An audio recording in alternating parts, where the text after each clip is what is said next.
Good morning, Raptor Freaks. Lexiot's here. It's Monday morning, and we're doing a Monday memory.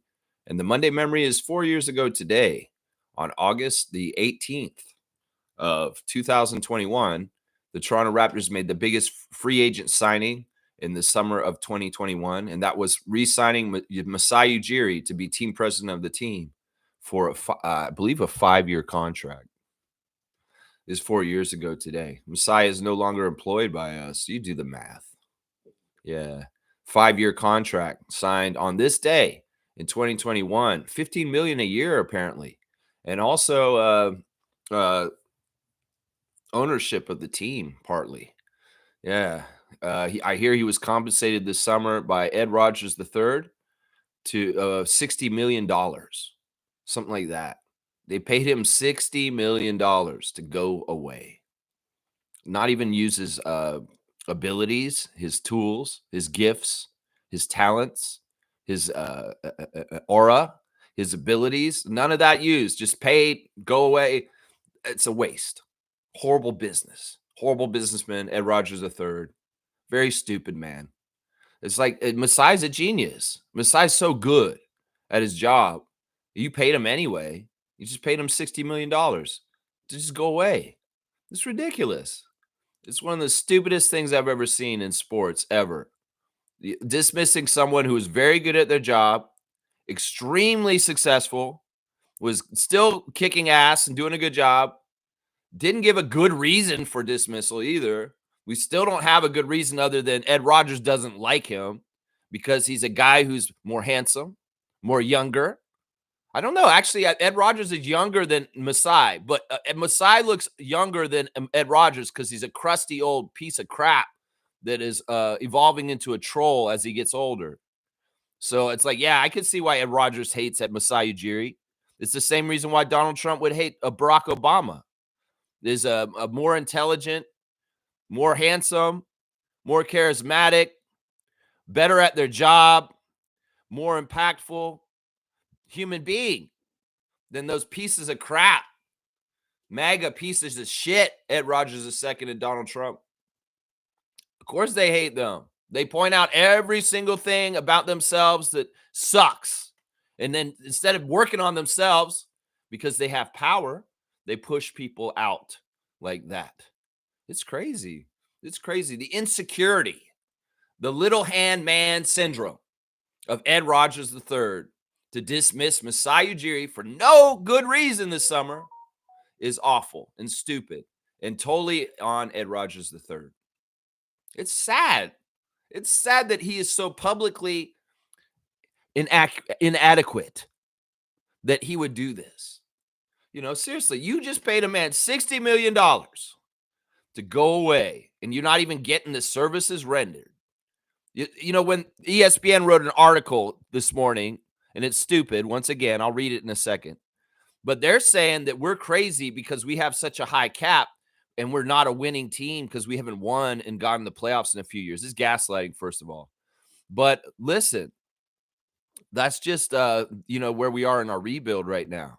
They're saying that the money is like, oh, we're wasting money because we may not have a good team and we're overspending. No, we wasted money when Ed Rogers dismissed Masai Ujiri and paid him that money because he had to, because the contract stated this. The contract he signed on this date 4 years ago today stated that Ed Rogers legally had to pay Masai Ujiri this money. You think if he could have gotten out of paying Masai the money that he thought he was overpaid for in the first place, he would have? Yeah, he would have, but he couldn't legally because the contract was a pen to paper, and the contract is gold legally in the court.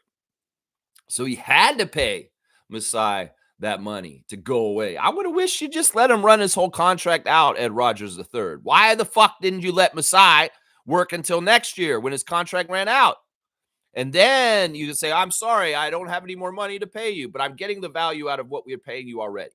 No, he's that punitive. He's that petty. He's that inadequate. That he has said, no, you got to go as soon as possible, Masai. The day after the draft, we're going to announce it. In fact, we're going to destroy these young men's press conferences, these rookies, Elijah Martin and Colin Murray Boyles. We're going to destroy their rookie press conferences and bring out my little troll from under the bridge named Keith Pelly and he's going to laugh like an ogre and chortle and laugh because did I ruin your long weekend? Yeah, you ruined Elijah Martin and Colin Murray Boyle's rookie press conferences. What you did, Ed Rogers and Keith Pelley, you pieces of shit. 2-finger salute for you guys. Yeah. It's just that way. I mean, seriously, it's like ogres and trolls and King Rogers III, piece of crap. So, yeah, I'm celebrating that Masai became a very, very, very rich man on this date 4 years ago today, August the 18th, 2021. The Raptors made the biggest free agency signing in the summer of 2021 when they re-signed their team president to an amazing deal. And, boy, I'm happy we signed him that contract. I don't think that contract was bad, Ed Rogers III. Nope. No, I don't. No, I don't. And I think that, you can't pay enough for a good culture, winning culture, and a team that's successful, a team that has a brand that's ever more and more popular, that's growing globally, a brand that grows even when it's losing, a brand that is so popular and people are gravitating to more and more because of a person like Masai Ujiri, not like because of a person named King Ed Rogers. No. It's not you, brother. It's Masai that drew him in. The Masai that made We the North. Masai that was the one who made the style and the culture of the Toronto Raptors that was so attractive for everybody to come and get in the house with it. It was Masai. And I'm going to remind everybody periodically on this channel over and over again, Masai Ujiri's contribution to Toronto Raptors history and culture. Even if Ed Rogers and all them get all pissed off at me all the time, I'll bring him up all the time, motherfuckers. I will. I swear I will, because that's what the Raptors freak does. He honors and treasures and gives credit to the people in the Raptors world that do the things that are honorable and just and right.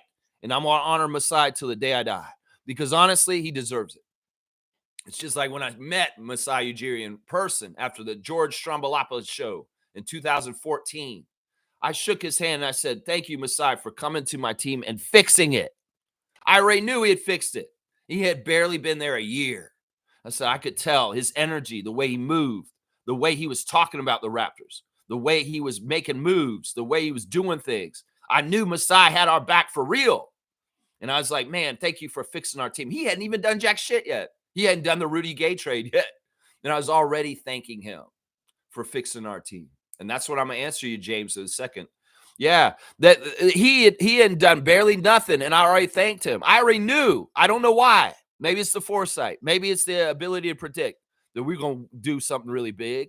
We're going to get something special. We're going to be successful. I hadn't totally seen an NBA championship in 2019, but I'd seen the Raptors climbing out of the bottom of the Eastern Conference and getting up into higher echelon of the standings, and also getting more and more respect around the league, getting more and more attention, getting more and more success. Well, that's why I said to Masai that day after the Strombolopoulos show, thank you, Masai Ujiri, for coming to my team and making them good again. And I shook his hand. Thank you. Thank you. Man, I'm so happy I got that chance. And then he was doing such a good job 7 years after that. He got to sign this contract on this date on August the 18th. Of 2021, Masai Ujiri signing a huge contract, a contract that pissed Ed Rogers off. Why are we signing him to this, Larry? What the hell are you doing right now? Hey, listen, Masai has done a great job, and he deserves this money, Ed Rogers. I hate you, Larry Tenenbaum, and I will fire him with the first chance I get. It's stupid shit like that.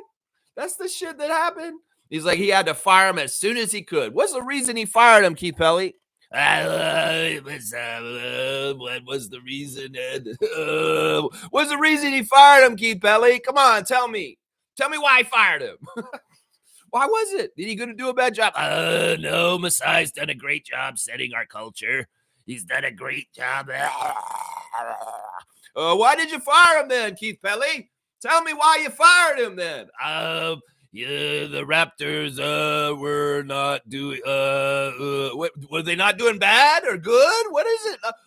No, they're fine with Darko. We like what they're doing with the success. Okay, so you didn't fire him because the team's doing bad, okay? Well then why did you fire him, Keith Pelley? Ed, help me here. Help me. Just tell him we didn't like him. Oh, we didn't like him. Okay. What? You didn't like him, but you're still gonna have to pay him, and that's the damn truth, Ed Rogers III. That's the damn truth, motherfucker. Two-finger salute for you, bitch, on this August 18, 2025, a year before his contract's supposed to run out. That's right. If the contract is yearly, Masai should be an employee of the Toronto Raptors till August the 18th, 2026. But he isn't. Why? We don't like him. All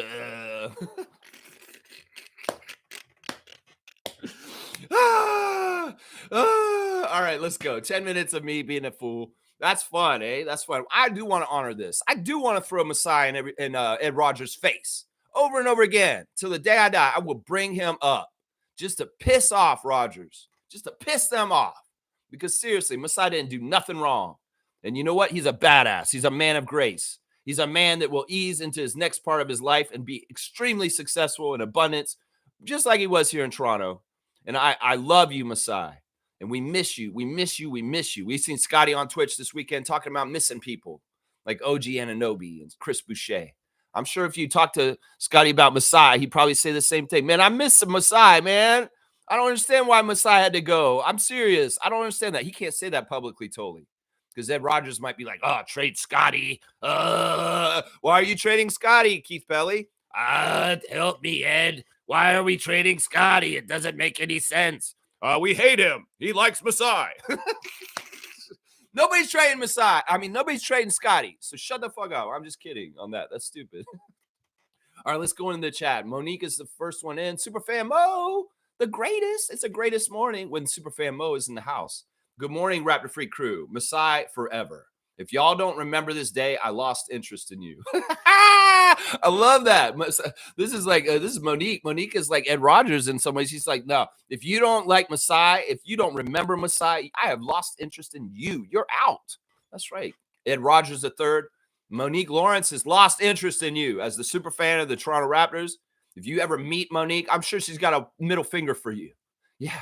She sees you in person. You come up. She's like, this is what would happen. Ed Rogers comes up. Oh, well, hello. You look like a great Raptors super fan. And like she started talking to her. And Monique just looks up at him in the face and says, fuck you. It's like, yeah, that would be so awesome. And she's like, fuck you. And then she's like, she puts the finger up. And I'm like, damn, Monique's a real one. If she did that in real life, I'd be all about it. I wonder how the interaction between Keith Pelly and Monique would go now, too. Like, she was around Keith Pelly earlier this year. And, you know, I have to give him credit.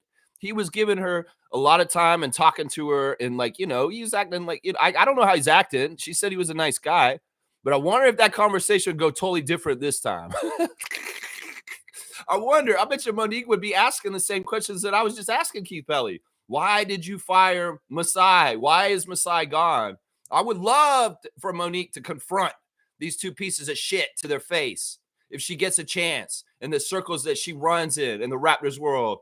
I would love for Monique to call them to their face. Why did you do this to Masai? Ask them personally. Look them in the eye and tell them, Monique, ask them personally. I would think that would be a beautiful day and a beautiful moment, and you get your point across just by asking the question, Monique. Just by asking that question to Keith Pelly's sorry ass. Say, Keith, why did you fire Masai?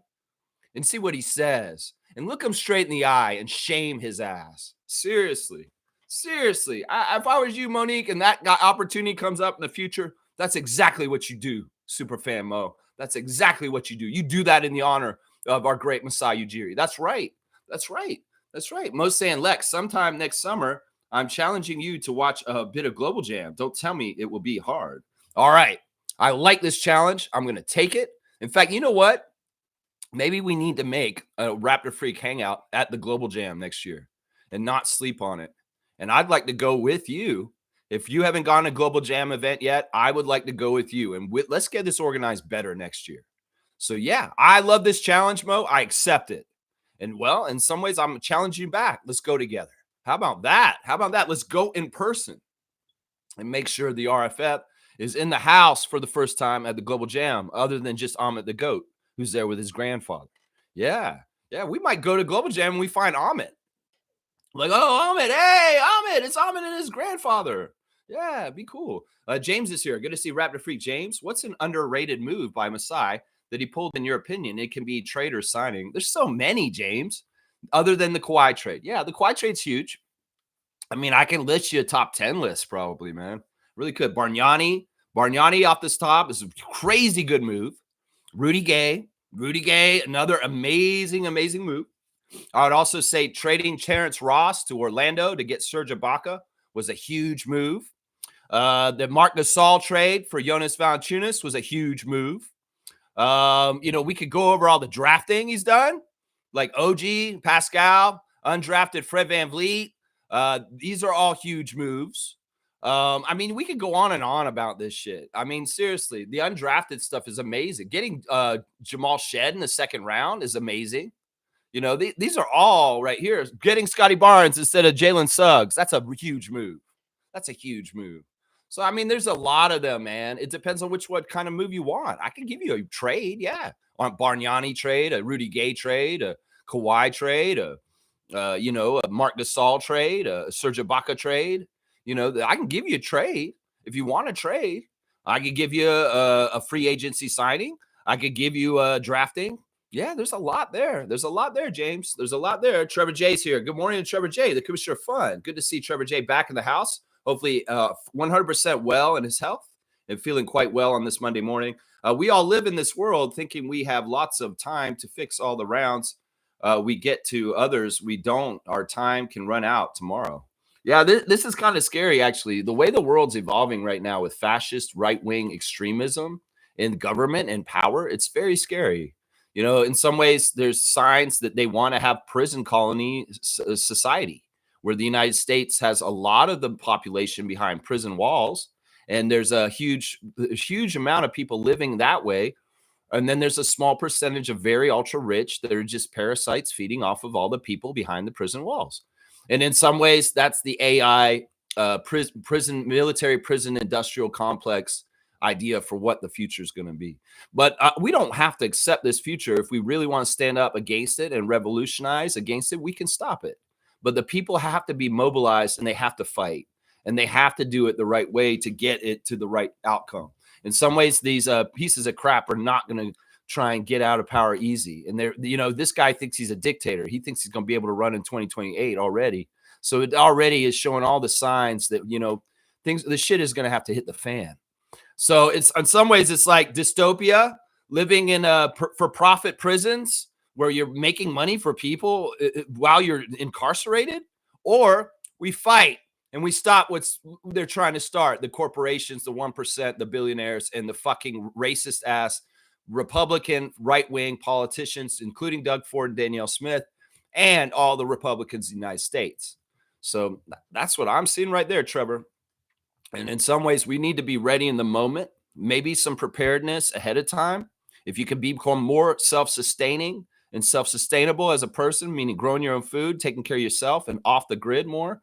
If you can also get more in touch in the roots of your community with your community and community leaders and the people, and then you can get in a good direction and a good contingency for a plan in emergency, especially locally. I think everybody should be getting to know all their neighbors right now and really getting to know their skills, getting to know what the abilities they have, and getting to know like how you guys can all interact with each other to be making each other safer and happier and better in this crazy, ominous shit. And I'm just saying, it's not the time to be curling up and away from everybody. You need to outreach and get in touch and get in contact and touch base. I've done stuff like I'll see a mailman on the street and I'll say, hey, mailman, I appreciate what you're doing. I appreciate you doing. Yeah, if things get crazy, I got your back. I'll say something like that. The mailman said, I got you too. And I say, listen, this world's getting crazy. And in some ways, we all got to look out for each other. Just touch base with people. Just touch base with people. Touch base with community leaders. Touch base with police officers in your area. And say, look, I don't like the way things are going in this world. But we want to know that you guys protect and serve. And that you're actually still for the people and not for the big business 1%. Because in some ways, we're the ones paying your bills. We're the taxpayers. And that's something we just got to do. We got to check in. And I think that Trevor is exactly right, man. We may not have all the time in the world considering how fast things are escalating. This National Guard troop display is just pure fascism. It's using police in areas where it's not necessary, just to show a flash of power to warn and scare people. Those police officers and people walk around Washington, D.C. ain't got jack shit to do. Maybe they're harassing some homeless people and throwing them in jail or carting them off somewhere. Who knows what they're doing with them? It's kind of scary and sad. But yeah, there's other places around the United States that can have a police presence much more, and it's usually a red state that has a lot of crime problems. But they want to send them to democratic cities for a flex of power. It's bullshit, man. Anyway, I don't want to go too deep in this. That's enough deep for there. Isaac's got me on blast. I love to see the benevolent one. Isaac Campbell checking in from the nation's capital, the great country of Canada, Ottawa, Canada. That's right. We love you, Isaac. And you say, it's just, oh, you want this song today? Okay, this is my De La Soul parody. It's just me. It's just Mo, myself, and Masai. It's just Mo, myself, and Masai. Me, myself, and I by De La Soul. Well, it's just Mo, myself, and Masai. That's right. The song is about Monique, myself, and Masai Ujiri. And those that order. Yeah, it's pretty cool. It's just Mo, myself, and Masai. That's a good one. That's a classic one. That one right there. Cool Cat saying, good morning, Raptor Freak crew. This is an emotional topic to address. Sure. My emotions were shown. Anger coming at you, Ed Rogers. That's right. The emotions were there. The funny parody impressions were there. Yeah. That's my stance on it. My statement has been taken, and I think it's hilarious. And that's what it is right there. That's right. Cool Cat, good to see you, Coach Cool Cat. And guess what? It's on, baby. That's right. We got our playoffs for our fantasy set, and it's going to be Cool Cat and I in the first round. Cool Cat, you got me in the first round of the playoffs in our WNBA fantasy league. And yeah, it all came down in this way. At the end of the season, Trucker Cass ended up being the number one seed in the league because he actually got the best record, 10-2. The only team to get 10 wins in our WNBA teams was Cass, who got a 10-2 record at the end. We ended up with 3 9-3 teams. I ended up in the second seed, Fiercey in third, and Meredith in fourth seed. So yeah, 3 9-3 teams, and Kaz 10-2 to finish the season. And wow, amazing job, Kaz, finishing 10-2. So the brackets are such: Kaz will play JP in the first round. JP's Reese's nieces. Fiercey will square off against the two-time champion MK in the first round. That is the big battle, the 4 versus the 5. MK, you have a hard climb to get to the championship. You got to go through Fiercey and Cass, and then possibly me. But also Fiercey, you have a hard climb too, with the undefeated champion from last year, Meredith, and then Cass probably in the second round. I'm in the other bracket. I'm in the Western bracket somehow, some way, and I've got Cool Cat in my matchup in the first round, and Logical Raptors Fanatic will play Kareem in the Western Conference playoff finals, because they're both Western Conference teams. Whoever wins that one will go the next round, the winner of Cool Cat and I. So, yeah, that's our WNBA fantasy playoff matchups. So, yeah, Cool Cat, it's you and me in the first round. And, yeah, MK and Fiercey. Woo-wee! That's going to be a battle right there. That's going to be a battle. Fiercey saying, good morning, fam. And happy Monday. 60 million is wild. Money being blown away just to prove a stupid point. I'm still frustrated. F you, Ed Rogers. Yeah, the punitiveness of the pettiness of the right wing is awful. Let so much food go to spoil just so it doesn't, because they don't want it to go to Africa to feed children that it was already paid and bought for and sent there. The pettiness is so bad, they don't even take the farmers' food that they had already sold to the government, and they're like, no, USAID's over. I'm sorry, farmers, but you're done. And it totally screws up family farms. The canceling of USAID and a lot of different things that Trump has done already is waste. There's waste all over the place in this government. He says he's cost cutting and draining the swamp. No, motherfucker, you are the swamp. And you just caused trillions and trillions of more debt because you gold-plated the fucking White House. Like you think it's some sort of fucking Kremlin or some shit. You like, that shit is real gold. Think about it. Him and Elon went to Fort Knox near the beginning of the presidency and said, let's see how much gold we got in Fort Knox. He's been taking the gold out of Fort Knox and melting it and putting it on the walls in the White House and making it look like his gaudy-ass, sorry-ass gold toilet fucking house that he lives in.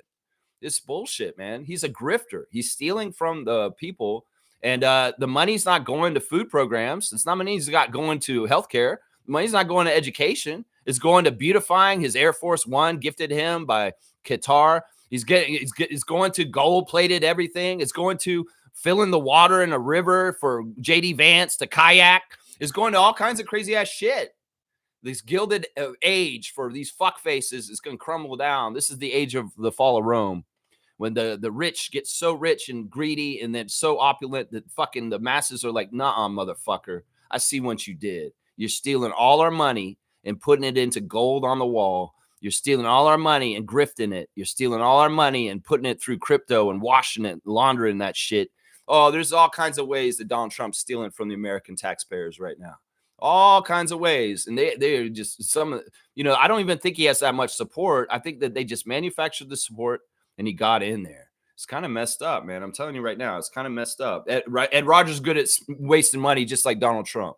He's good at that. That's what I'm saying. Cool Guy saying $60 million to exit is a great deal for Masai, personal projects and less stress dealing with Rogers. Yeah, that's the thing. If you're a great person, if you're a person of grace and humility, you can move through life through the phases with grace and humility. And Masai, in some ways, is not bitter. He understands like that everything has a start and an end, and he's found the end of that. And he knows that it's not totally under his control, but in some ways, he's okay with it. He's put it to rest, and he's moved on to the next thing. And he's wholeheartedly putting himself in the next thing. And he's going to be he's going to be fine for it. He's going to be fine for it. And hopefully, it'll be a lot that has to do with Basketball Africa League, a lot that have to do with infrastructure over there. And who knows what he's going to do in North America next. Who knows if he even decides to do anything in North America next. Right now, it's looking like very much centric, the giants of Africa and building economic infrastructure in the continent of Africa.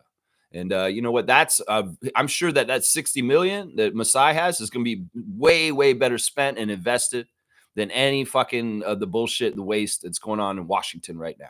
That's right. That's right.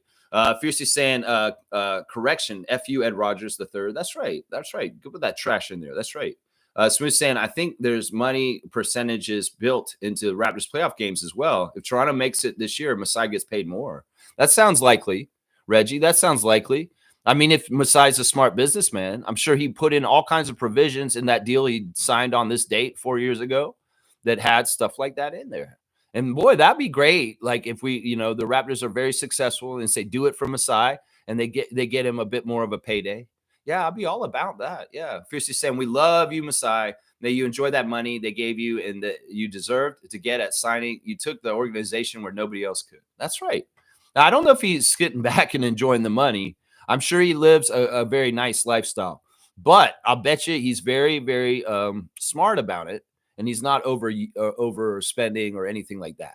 So it's like, yeah, I can't see Masai blowing through his 60 million like some young NBA player might. No, I could see him being very, very smart about it, investing, and also putting a lot into investing into the things, his projects that he's doing. So yeah, money percentages. Yeah, I bet you there is. I think you're right, Reggie. The Masai may get paid for the Raptors' success in the coming years. We'll have to see. Randolph's here. Good to see Randolph Phillips. Thank you, Randolph, for being here. Blessings, beloved Raptor Freaks family. Stay focused, stay vigilant, stay enraged or engaged and enthusiastic because you have a valuable place in this life. Yeah. Yeah, it's crazy. I mean, we all have a purpose, as Randolph keeps saying, and a theme these past few weeks that, we got to understand our purpose and how we can give our gift to the world to make it better.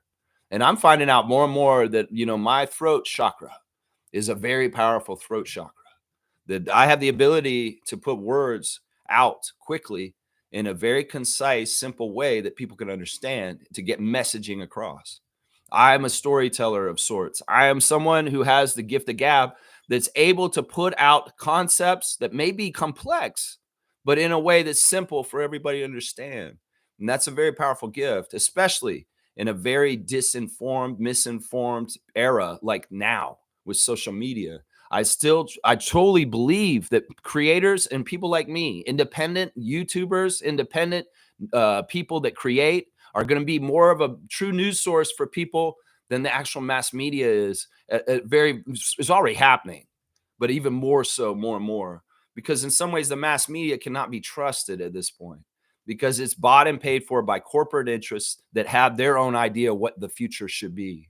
And in some ways, they may not advertise or put the news out on certain things because they don't want you to see it or know it.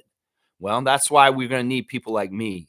People that are more oriented in politics and news are great to follow. People like Tennessee Brando, but like Bo of the Fifth Column before. But yeah, we're going to need people to be sussing it out and being honest about it. If NBC and Fox and CNN and all those other channels are going to be like Fox at this point, you know what I'm saying? Because that's where we're getting to right there. Blessings to the Phillips family, all the Raptor Freak families. That's right. That's right. Fiercely saying that would be nice for him, Smooth. Yeah, I'm sure it doesn't really. The money's not what totally matters for Masai. The money was not totally what matters. It was the achievements. It was the winning. It was the championship. It was the building of the culture. It was the seeing the Raptors rise in the standings and becoming a more respected team. And they are still, even though they're not being respected right now, they will be respected again. They will be respected again. This is what ESPN's saying this morning. It's so stupid, man. They got to put out a dumb article every couple days on the NBA. And here it is, the stat that could swing every NBA team's 2025, 2026 season. Most of the stats that Zach Cram has brought up are team stats on the court for all the teams, like shooting threes and shooting percentage. And this is the stat that matters for the Nuggets. And this is the stat that matters for the Rockets. And then we get to the Raptors. And what is the stat that matters for the Raptors in their eyes, these fucking pieces of shit? And we've gone over this with Mike, Logical Raptors Fanatic. 1.1 million. Why is it a money figure, the stat that matters for the Toronto Raptors, ESPN? Why is it a money figure? 1.1 million? It's not a ratio. It's not a shooting percentage like you did for the other 29 teams. No, this is what they're saying. The Raptors are expensive. This is why this bullshit gets out there and Raptors Nation believes this shit. They project to finish 1.1 million above the first apron, according to SportTac, which makes them one of just 6 apron teams. The Raptors are also unusual. The other 5 apron teams have made at least the conference finals or won the number 1 seed in the past 2 seasons, while Toronto hasn't even made the playoffs in 3 years. In other words, teams in this financial range are comfortable incurring the various apron penalties because they're attempting to maximize a win now window. The Raptors, however, have assembled one of the priciest rosters in the league, despite no indication. They name Emmanuel and Brandon, despite no indication that they're closer to contention or that their well-ruminated starting lineup can play together. That investment gives the Raptors sneaky upside, especially in the weak Eastern Conference, but also an abundance of downside if the pieces don't come together quickly. Oh my gosh. Gaslighting Central, Zach Cram. Cram it up your ass. This piece of shit that you wrote this morning. Oh my gosh. Yeah. First of all, the 1.1 million over the first apron, not the second apron. The second apron is the crazy ass place where all things are tough to do. The first of all, Logical Raptors Fanatic pointed out last week even that 1.1 million is partly incentives and kick-ins if things happen with certain players on their contracts. And it's likely some of them won't happen, but they get counted towards the cap. So we're not going to go over the first apron because there's going to be people that do not hit those incentives that get that 1.1 million that's over. That's what Mike has explained very clearly on my channel, but the mainstream media is going to overlook that. They're not going to look at that. They're not going to do their own damn job to figure this out. So Zach Cram, big 2-finger salute to you for misleading people about thinking that the Raptors are financially irresponsible and that they're paying for a team that's not going to compete. That is bullshit. They do say here that there's a sneaky upside for the Raptors in the weak Eastern Conference. I think that's the most truthful thing you fucking said in this, Zach Cram. Seriously. That's the most truthful thing. How dare you bring up Emmanuel Quickley for $32.5 million? Well, Emmanuel Quickley's going to look good at that price in the next 2 years. Watch, motherfucker. And Brandon Ingram for 40? Well, we'll see how that looks this year. That one I'm not totally sure on, but we'll see. We'll see how that looks. Yeah, this is such gaslighting. Such gaslighting. And then all these other teams, they're talking about other numbers. So the money is the only one for us. They talking about money for us. Total gaslighting. Total gaslighting. It's like they didn't have anything to write about the Raptors. Well, let's write about how they're a little bit over the cap in the first apron. That's what we'll write about. It's so stupid, man. It's so stupid. Yeah, let's keep going. Let's see. Smooth saying Masai is very, very smart. He knew from day one that he was going to get fired eventually and built in and maximized all financial incentives for himself. Yeah, I mean, the writing was on the wall at some point. In fact, that may be when I saw him so sad on Raptors Tonight one night, where he was like kind of dawning on him. It's like Ed Rodgers is going to get power of this team, and my days are going to be numbered when that happens. And that was like a few years ago. If you guys remember, I watched Raptors Tonight when it was on a couple of seasons ago, and Masai seemed like he's a little tipsy, like he'd been drinking a little bit, but he looked kind of sad too. Like I felt the depressive energy off of him. And I think that may be when he realized what was going to happen in the future then. And he had to come to terms and grips with it. And even though he was a lame duck president for us for a while secretly, because he knew that this was going to happen this summer, he still diligently did his job and honor and loyalty to the Raptors. It sucks. It sucks. I hate talking about this, but in some ways it is what happens, and I won't stop talking about this because of that. That's right. Isaac's saying, come on, Keith, chortle is not even a real laugh. Isaac Campbell, did I ruin your weekend?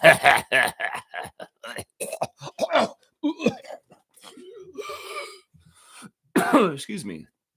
Seymour saying, news alert, Jalen McDaniels signs with New Orleans Pelicans. Jalen or Jaden? Jalen, the guy we had, right? Jalen McDaniel? Yeah, okay. That makes sense. All right. Thank you, Seymour, for the news alert. News alert, Jalen McDaniels, former Raptors, signs with New Orleans Pelicans. I don't know if that's a needle pusher. So we're saying his resume smoked for itself even before he came to the Raptors. Remember, he was at the helm of the Denver Nuggets. That's right.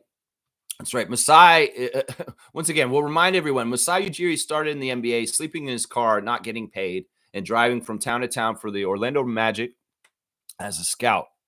He did not get paid. In fact, he paid money to do the job, to stay in hotels, and he was not getting paid enough to compensate it. He was losing money in the job as a scout for Orlando. And this was in the 90s, in the late 90s. Yeah. And then, he got involved with Kiki Vandeweghe and Denver Nuggets front office. And he helped during that era around Carmelo. And, in fact, I think he was involved in trading Carmelo to New York. So, Masai's been, his story is really interesting. He really did rise like a comet and was just a superstar. It's partly his personality. He's very charming. And people were like, this guy's awesome. He needs to go up higher. And that's how he went. That's kind of how he went right there. Yeah. Yeah. Mel Bester's here. It's been a little while since we've seen Mel Bester, the New York Knicks freak. I hope he's been having a good summer. I hope he's not voting for fascists. Vote for Mandini. Seriously, Melvin. Seriously, don't fuck around. This is the democracy of the United States is at hand, and you cannot vote for any billionaire corporation candidates at this point. Cuomo is a billionaire corporation candidate, and Zoran is the people's candidate. And they're going to put so much information out in the public against Zoran that make you think he's bad for you, but he is absolutely the best for you. I'm telling you right now, Milbester, don't be soft-headed and fall for the corporate media's blitz on your brain to tell you that Mandini's bad for you. Is not. He's the people's person. You can be scared of socialism, but socialism is the fire truck that comes to put out the fire at your house. Socialism is the public library for the people to go and sit and read books and get smarter. Socialism is the ability to fill potholes in your city. So that's what socialism is, Milbester. If you really want to know what it is, socialism is our tax money being used on the taxpayers. They've told you that socialism is a bad thing, but they're lying to you. Socialism is us getting our actual money back that we pay into taxes. So don't be stupid. Vote for Zoran Mandini because he's the best choice for mayor of New York. And the people that are scared of him are the ones that are forcing this information on you to confuse you into thinking he's a bad for you. So just trust me on this, Milbester. I have no reason to lie to you. In some ways, I'm your friend. I'm the Raptors freak. You just talk to me on YouTube every day. Those commercials and those messages you're getting from the TV and from political ads are fucking lying to you. I have no reason to lie to you. So listen to me seriously and make your vote right. Milbester, seriously. Milbester saying, good morning, Lex. How are you today? How's the weekend? NBA schedule came out. How's Raptors season schedule looking like for y'all? I haven't seen the Knicks schedule yet. NBA TV schedule too. Well, we're going to play you guys. It's pretty fishy. The games against y'all are fishy to me. Out of all the teams in the league, the games against the New York Knicks for the Raptors are fishy. Two of the games are on back-to-backs on the second night, including back-to-back where the Raptors have to play in Toronto and then get on a plane, immediately go to New York and play the next day in Madison Square Gardens. We also have a game against the Knicks. First game back at Scotiabank Arena after a week-long 5-game Western Coast road trip. So, yeah, they gave you guys some help with the scheduling with us. You're going to catch us on the second night of back-to-back twice, tired, and also coming back from West Coast road trip, tired. There's one game this year where the Knicks and the Raptors will play that has kind of neutral settings. And that's it right there. So that, yeah, I looked at the schedule and it's fishy. Everything that has to do with the Knicks and the Raptors on the schedule is fishy. Maybe it's part of the settlement for the lawsuit. I don't know. Something like that, maybe. Seymour's here. Good to see Seymour. Let's say at Amit, hope you come back with or without the trophy. Get the job done. Take that picture and watch out for the trophy snatchers. I'm worried for Amit because in some ways there's possibility he should probably just stay in Canada right now, man. I know he's here for family. He should not go back to Israel right now. That's just stupid, man. It's like stupid. Keep him here, man. Amit's family. Seriously, don't make him go back for the fall. He needs to stay in Canada. Seriously, that's a war zone over there. Things could get even crazier. And I'm hearing that they may even cancel all flights to Israel soon out of Canada, that they're trying to boycott that country. There's a lot of places that are trying to boycott Israel in different ways. And one of the ways is they might cut off all commercial air flight to Israel. So Amit may have a hard time getting home anyway. So, yeah, I don't know. He's here in Canada right now. He's not in Israel. And he may have a hard time getting back to Israel. Let's just put it that way. But we do want to find out about the Naismith Cup still. So hopefully we can continue the mystery of the Naismith Cup and trying to solve it. That's right. Cool Cat saying, after Masai said it's time in his interview on Good Morning America, I'm excited for his next move.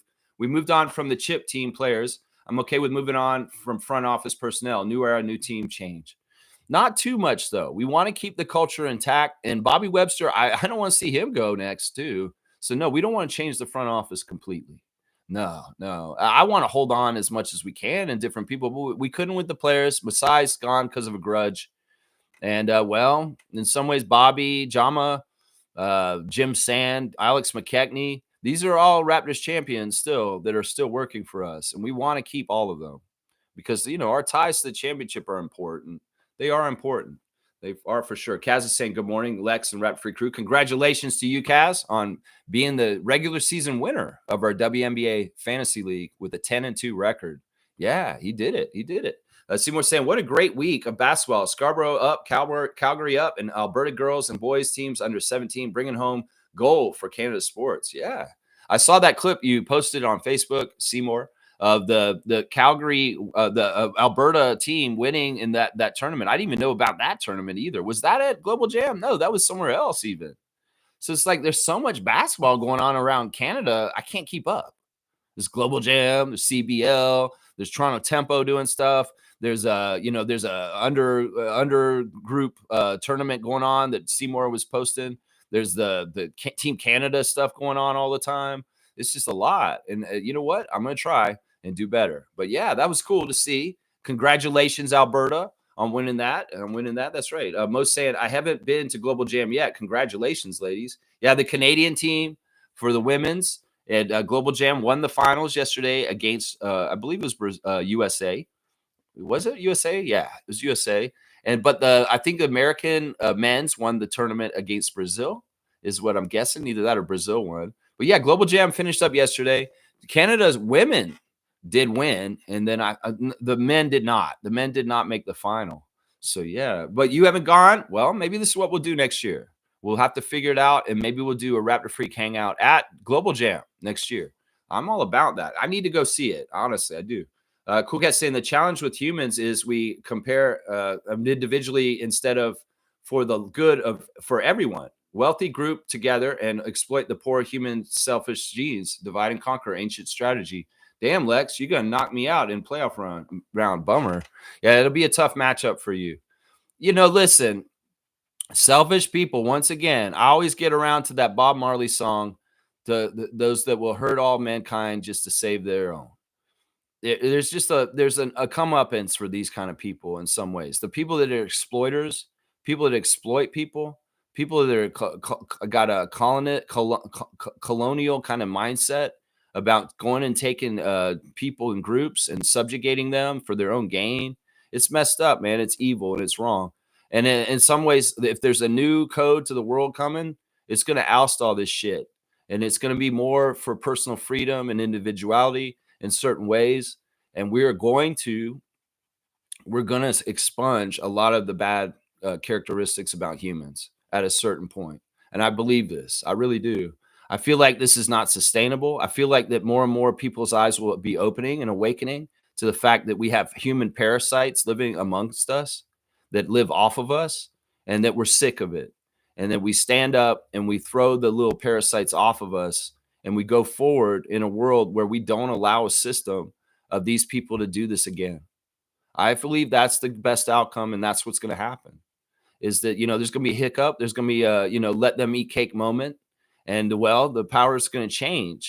And in some ways, one of the things that's going to happen, Cool Cat, is that our whole system of money will not be worth jack shit at a certain point. If you steal all the profits and hoard them at the top, and nobody has any money, well, one of the ways that people can rebel is that they just reject the whole damn system. At a certain point, I've been trying to do this already. I don't look at money as being the all important system in this world. I really don't. I look at time and freedom as the all important thing in this system. They take all your money and time away from you because they want you have to run the rat race of making the money. Well, at some point, we can all just say, we're sick of your Monopoly game. We don't give a shit about money anymore. We're throwing it out, and it's not even going to be a concept anymore. And that may blow your mind. That may be a world that you can't totally comprehend right now, but it's a world that's probably going to come. Because if they're going to wealth hoard so much money at the top, well, the best way for people to rebel is say, we don't even want to engage in the system anymore. And we're making our own system from underneath you. And we're fucking rebelling and rejecting your fucked up, corrupt, parasitic system. And I could see this happening. I could see the ways of doing this. And I'm already giving you the blueprints for it. Start growing your own food, being more self-sufficient, and get and organize your community. Because at a certain point, the way we stand up isn't necessarily violence. It's in economics, where we say, listen, you can only suck our blood if we let you on our skin to suck the blood out of us. And we can make systems and communities that just get rid of them. They want to make it so that our lives have to have them in them, but that's not true. That's false. That's false. It's not true. We don't have to have a life where they have to have a system where they can be parasitic on us. We can reject this shit, and we can make other ways, and we will.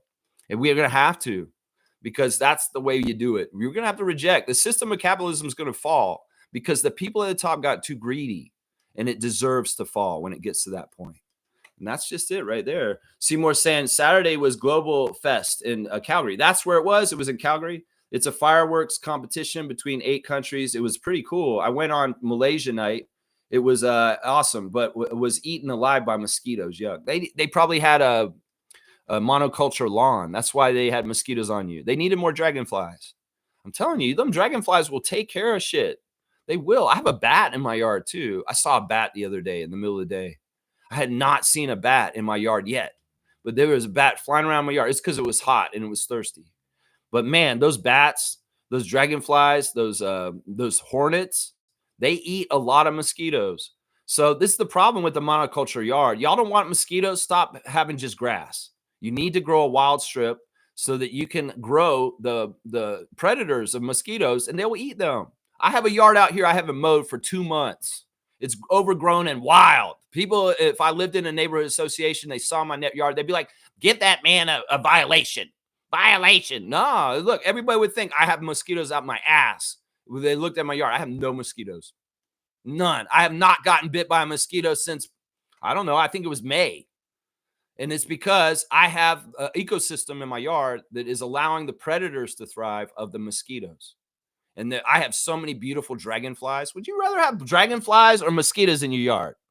Because if you go wild, you'll have dragonflies. If you go the monoculture, fit in with society, parasitic capitalism way, well, you're going to get mosquitoes biting your ass and possibly giving you West Nile virus. So I tell everyone, if you have the power in your yard, if you don't have a fascist neighborhood association telling you that you got to cut it, keep your yard wild and you'll find the pests go away. The natural predators will go get them. And I love the beautiful red and green and blue and yellow dragonflies that fly around in my yard, the variety, the beauty of them. They're amazing. They're becoming fast one of my favorite creatures in the world. The dragonfly is becoming one of my favorite things in the world. It's just such a beautiful creature, and it does such a good job for me. In fact, I'm sitting out on my front porch having a toki toke, and I see the dragonfly sitting on the dandelion over there, and I'm like, thank you, security, for eating all the mosquitoes that might be coming at me right now. I'm telling you, this is the way to go, guys. That's a lie. Everybody says you got to keep your lawn short so that the pests go away. No, the pests come because you fucking made an environment that they are the only ones that can survive in it. That's why you get mosquitoes. It's because you clear cut your yard and nothing else can survive, and mosquitoes can thrive anywhere. So that's how you get all those fucking mosquitoes on you. They won't tell you the truth on that. There's no pesticides involved. There's no nothing. In fact, you don't want to do pesticides in any kind of way on your yard. That's horrible. Don't do that. Don't get treatments on your yard. Seriously, y'all. Let's go wild and natural because it'll fix itself. It has an equilibrium on itself. That's right. Kareem's saying, sorry, man. When I go to voice on Discord, it seems like my phone gets disconnected. Did we say fuck Ed Rogers the third and Keith Pelly yet? Yeah. Oh, yeah. That's the quota that's been said 10 times. At least. Yeah, whenever you're on Discord with us, you sound like you're underwater and it's very quiet. It's hard to hear Kareem on Discord. We got to get your mic up, man, so we can actually hear you, bro. It's a little frustrating. Fiercely saying, hi, Seymour. I keep confusing them. Is Jalen the good player or is the one we had? Jalen is the one we had.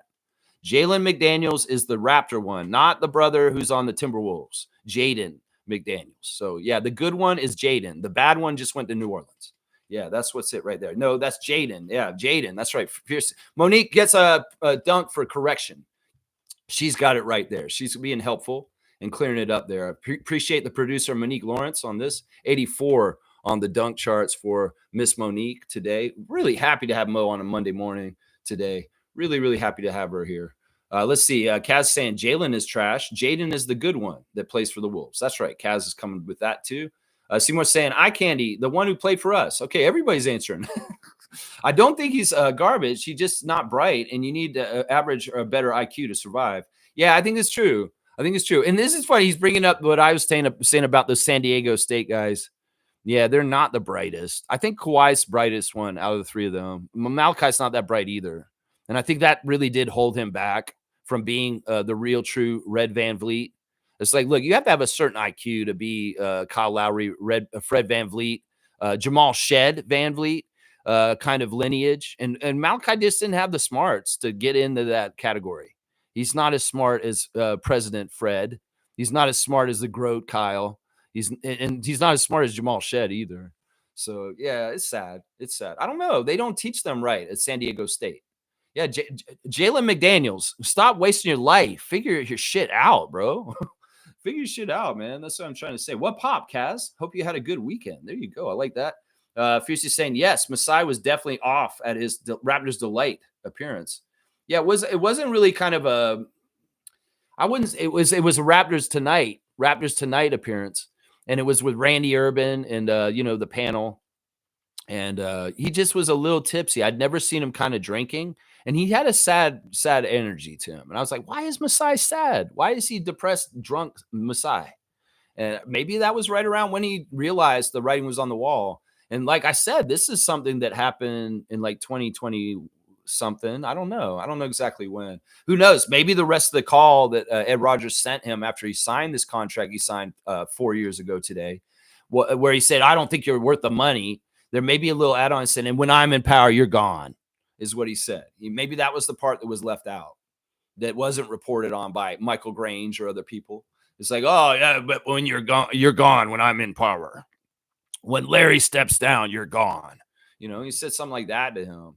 And it's like, Masai's like, damn, He's probably going to do that to me. And when he's the owner, he's going to have the power to do it. And there's not anything I can do about it. In some ways, Masai had to go through some emotions of helplessness as far as like this situation is something where I can't change it because I don't have the power in this situation, but I'm going to change the way I react to it. And I'm going to have grace and humility and I'm going to accept it and I'm going to go forward and I'm going to do it, as I'm going to control what I can control. And he did. And he's done a great job. He's done a great job since. Honestly, he really has. Wayne's here. Good morning to the Sergeant at Arms of our channel, Wayne Strainer. Good morning, Raptor Freaks. Happy Masai anniversary signing day. Our good friend at Raptors Digest is selling Bobby Webster for GM, is suggesting Bobby wanted to pay Pascal, but Masai disagreed. Just gibberish. Man, there's no way for verifying that. Raptors Digest, why do you put out this garbage? Seriously, let's stay present. Let's stay present. That's all water in the bridge. There's nothing we can do to change any of this. What is your objective when you make content like this, Raptors Digest, Ben? Why would you do this? Like, seriously, what's the point? What are you going to get from this? Confusion, maybe some bullshit, maybe lies and not facts, because that's probably not true. Whatever it is, let the Siakam deal die. He went like 2 years ago almost. And Masai's gone now too. So why even report on this, bro? Let's get present. Are you just not that creative? Are you not able to kind of like stay? I know it's kind of ironic because I'm doing a Monday memory today, but I think it's poignant and important. And I have a point in the present about my Monday moment right now. But in some ways, it's like, what's the point of hindsight's 2020? Go back and say this, even if it is true. Why bring it up? Does it help anything, Ben? No, it doesn't. So what are you doing, idiot? Like, why don't you start talking about the season coming up? Why don't you start talking about what's going on with Brandon Ingram? Why don't you do that kind of content? And if you don't have enough to do for content, maybe you should just take some of the summer off, is what I'm going to say. Maybe you should just go ahead and enjoy your summer, touch grass. You don't have to do what the Raptor Freak does, because I'm an anomaly and I can do 15,000 streams in a row, 1,500 streams in a row, and still figure out what to talk about. That's right. And it'll be way better than a topic like that. It's ridiculous. That's a ridiculous. Just gibberish is exactly right. Fiercely saying, thank you, Mo, Cass, and Seymour. Very helpful chat. Very, very helpful chat. Yeah, New Orleans is cooked. That's Fiercely saying that's her deduction from that. She's like, yeah, Jalen McDaniels is on New Orleans. Oh, New Orleans is cooked. Derek Queen, too. And Zion Williamson. Yeah, it sounds like, or New Orleans Pelicans is underachievers us, is what's going on down there. We're the underachievers anonymous, except you know who we are. We're NBA players. I am Zion. I am Jordan Poole. I am Derek Queen. I am Jalen McDaniels. Underachievers us. The Pelicans are going to be interesting this year. They should be very bad. Very, very bad this year. I expect it. Cream Thomas is saying, I'm so glad Masai brought Bobby on. Make no mistake about it. Bobby is part of the Masai tree, and because of that, he will prosper. Yeah. Yeah. And it's funny because but Bobby rejected him. That's the story at first. He wanted Bobby to come work with him in Denver. And Bobby was like, no, I'm not that interested. Sorry, Masai. And he really had to pitch it to him to get him here in Toronto. And boy, Bobby really enjoyed the job once he took it. At first, he was a little sheepish about it. Bobby had different ideas about what he wanted to do in his life. And it wasn't necessarily being a GM.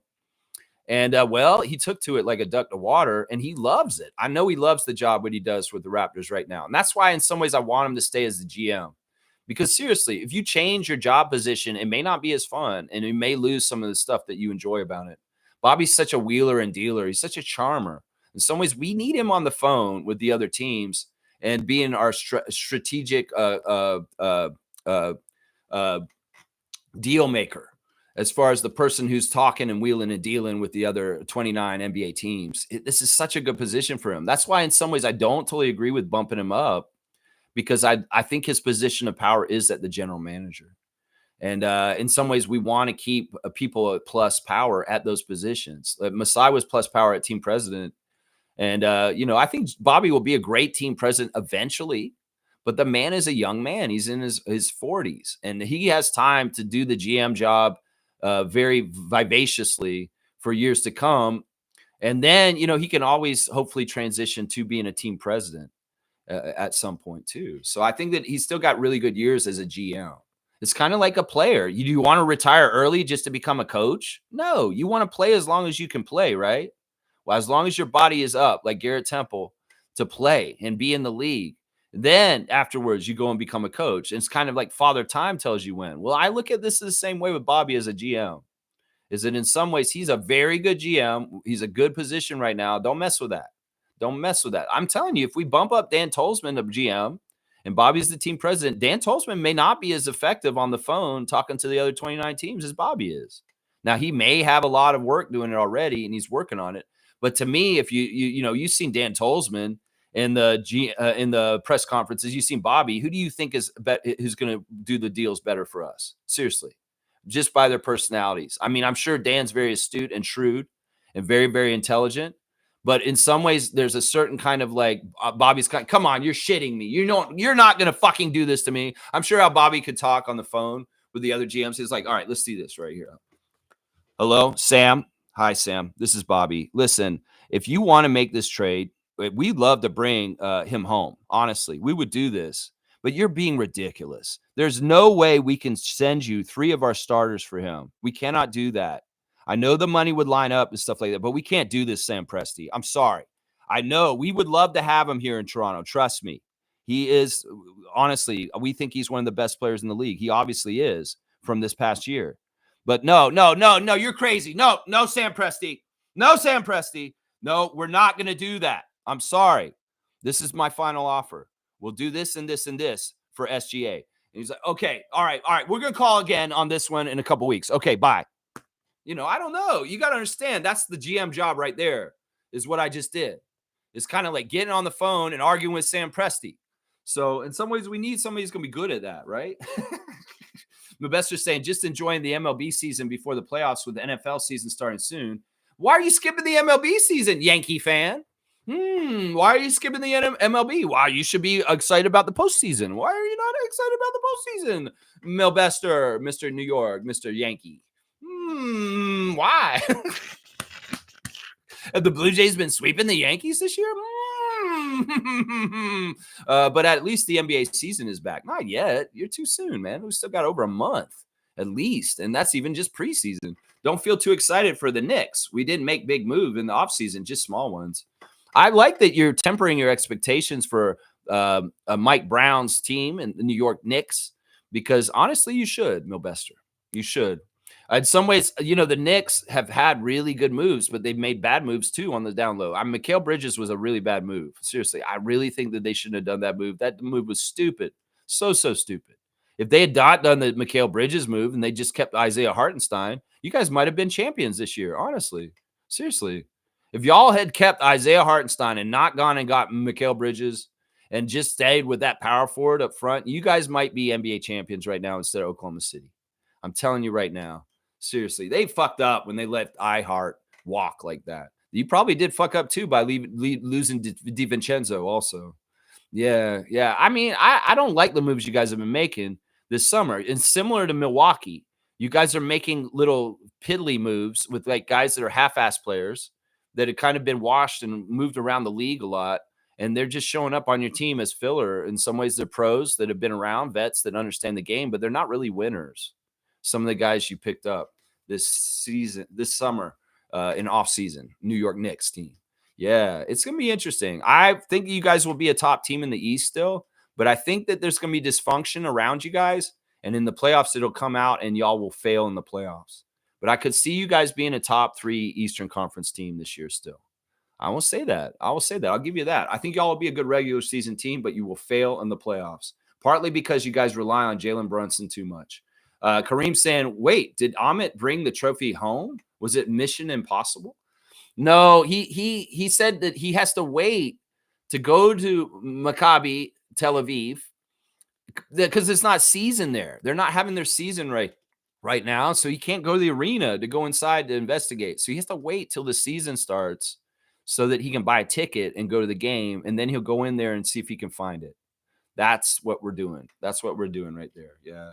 Fiercely saying congratulations to Kaz on winning our WNBA regular season. Still work to do. The playoffs start tomorrow. There's no games today, but the playoffs will start tomorrow. That's right. Seymour's getting laugh at Kareem and Kaloy's here. Morning, Lex and Raptor Freak family. Thank you, Military Man, for the chat, the super chat. Awesome, guys. Every once in a while, I get a super chat. This is a normal YouTube channel. Do you guys want to buy memberships, channel memberships? You get access to our emoticons with the Raptors heads, and you also get access to our Discord server and our Facebook group. So I recommend, becoming a channel member or gifting subscriptions to the channel and memberships because, there's ways to support the channel. It's not necessary, but I appreciate it, Military Man. And I promise I will try to keep up the good work. The standard of work with what I do on this channel every day is up and down, but for the most part, I think it's pretty steady.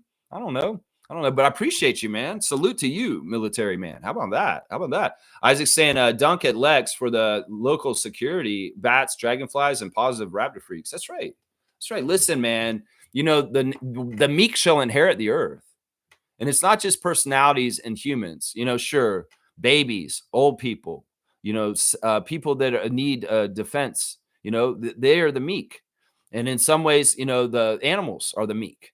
The natural world's the meek. The meek shall inherit the earth. Well, people are stupid. They kill themselves off. The animals will still be here with the plants and the trees, and the meek shall inherit the earth. So we'll just have to see. Are you meek enough to be inheriting the earth after all the bullshit? Because the meek's going to inherit the earth at the end. Watch it. Yeah. Most saying this, summer's ending when Global Jam and CBL playoffs ending soon. Haven't done much other than seeing y'all in June, getting appointments done before seasons hits, etc. Well, I know that this is the less busy time in the summer for Mo, but I'm sure that there's some family stuff. There's some different things like her birthday party in June. That was awesome. So much fun. Always a good time coming to Mo's birthday party. But yeah, I mean, in some ways, it's a low key time for me. I do a lot of stuff outside at my place. And this summer, I actually have to admit, I've done way more summery kind of things than usual. I've gotten out in the sun. I've gone swimming. I've done things like that in different ways. And that's been good because normally sometimes I'll just let the summer go by and not go get in the sun or go do something fun like get in the park or go for a drive or do this or that. So it's good. Let's get out there and do it. CNE's showing up soon. And that is definitely a sign the summer is ending right there. But you know what? Raptors freaks don't get sad about summer ending. A lot of people get upset. Oh my gosh, CNE's here. The summer is almost over. No, we get excited because we know, and this is the great thing about being a Raptors fan, is that the winter is not scary to us. We get Raptors basketball, and that keeps us warm all summer long. I mean, all winter long. That's right. So that's the thing, man. It's like that's the trade-off. The summers kind of suck because there's no Raptors basketball. But hey, the winter sucks because of weather. But there's Raptors basketball. And I know Mo's going to be traveling so much during the Raptors season that, if she's spending a little bit more time just chilling and taking care of herself in the summer, that's good. She's recharging because she's got to get ready to be a super fan once it comes around in the fall. That's right. Kaloy saying this, the Raptors was that lost high school kid getting bullied. And then Masai was that great teacher that taught him the Raps how to win and get that swagger. Now getting downsized by the crooked school board. This is amazing. I love this analogy so much. I think, Kaloy, you're amazing for making it. I'm going to give you a double dunk for this one. I love this so much. I think that this is really kind of on point, man. So I'm going to give you 2 dunks. So you're at 82. Not a bad year. 82. And yeah, I love this. He's like saying that the Raptors were a bullied kid in the high school. And then Masai was the badass teacher who like taught him to like be tough and stand up for themselves, the Raptors. I love this so much, Kaloy. I love this analogy. I think it's right. And you're saying the school board downsized and they fired the teacher? Yeah, that could be right. And then maybe the teacher's still hanging around and he's like kind of watching the kid from afar. And he gets like this. It's like, you're still doing it. I love you. All right, let's keep going. Kaloy saying, I'm a simple man. When I see Raptors Digest or any other digest, I click ignore or don't recommend. It's sad that he's doing this. I mean, seriously, let the Siakam stuff go. Guys, we've had trauma over Siakam getting traded. I know. A lot of us were big fans, and we wanted to see him stay here. And a lot of us have second-guessed that move of not going forward with Siakam. But there's nothing we can do to change this. We're in the alternate reality where Siakam got traded. Maybe there was a path and reality that went with Siakam still in a Raptors jersey right now. But we're not in that world right now, guys. So we have to accept the world that we're in right now, even with all the dumpster fire in the United States. And in some ways, we got to let it go. This is part of being in the now, Raptors Digest, Ben. And maybe you're not old enough to figure this out yet. Maybe you need to learn some more in life about being present and staying in the now. Go read some Eckhart Tolle, fuckface Ben Rogers from Raptors Digest. Go fucking read some Eckhart Tolle and learn how to be in the power of now. Seriously, bro. Get in the now, bro. Come on, man. We ain't talking about Siakam shit anymore at this point. Come on now. We love Siakam. He's a GOAT. We always love that champion. But yeah, in some ways, let it go. Be like Masai. Gracefully move on. Oh my gosh. Yeah. Let's keep going.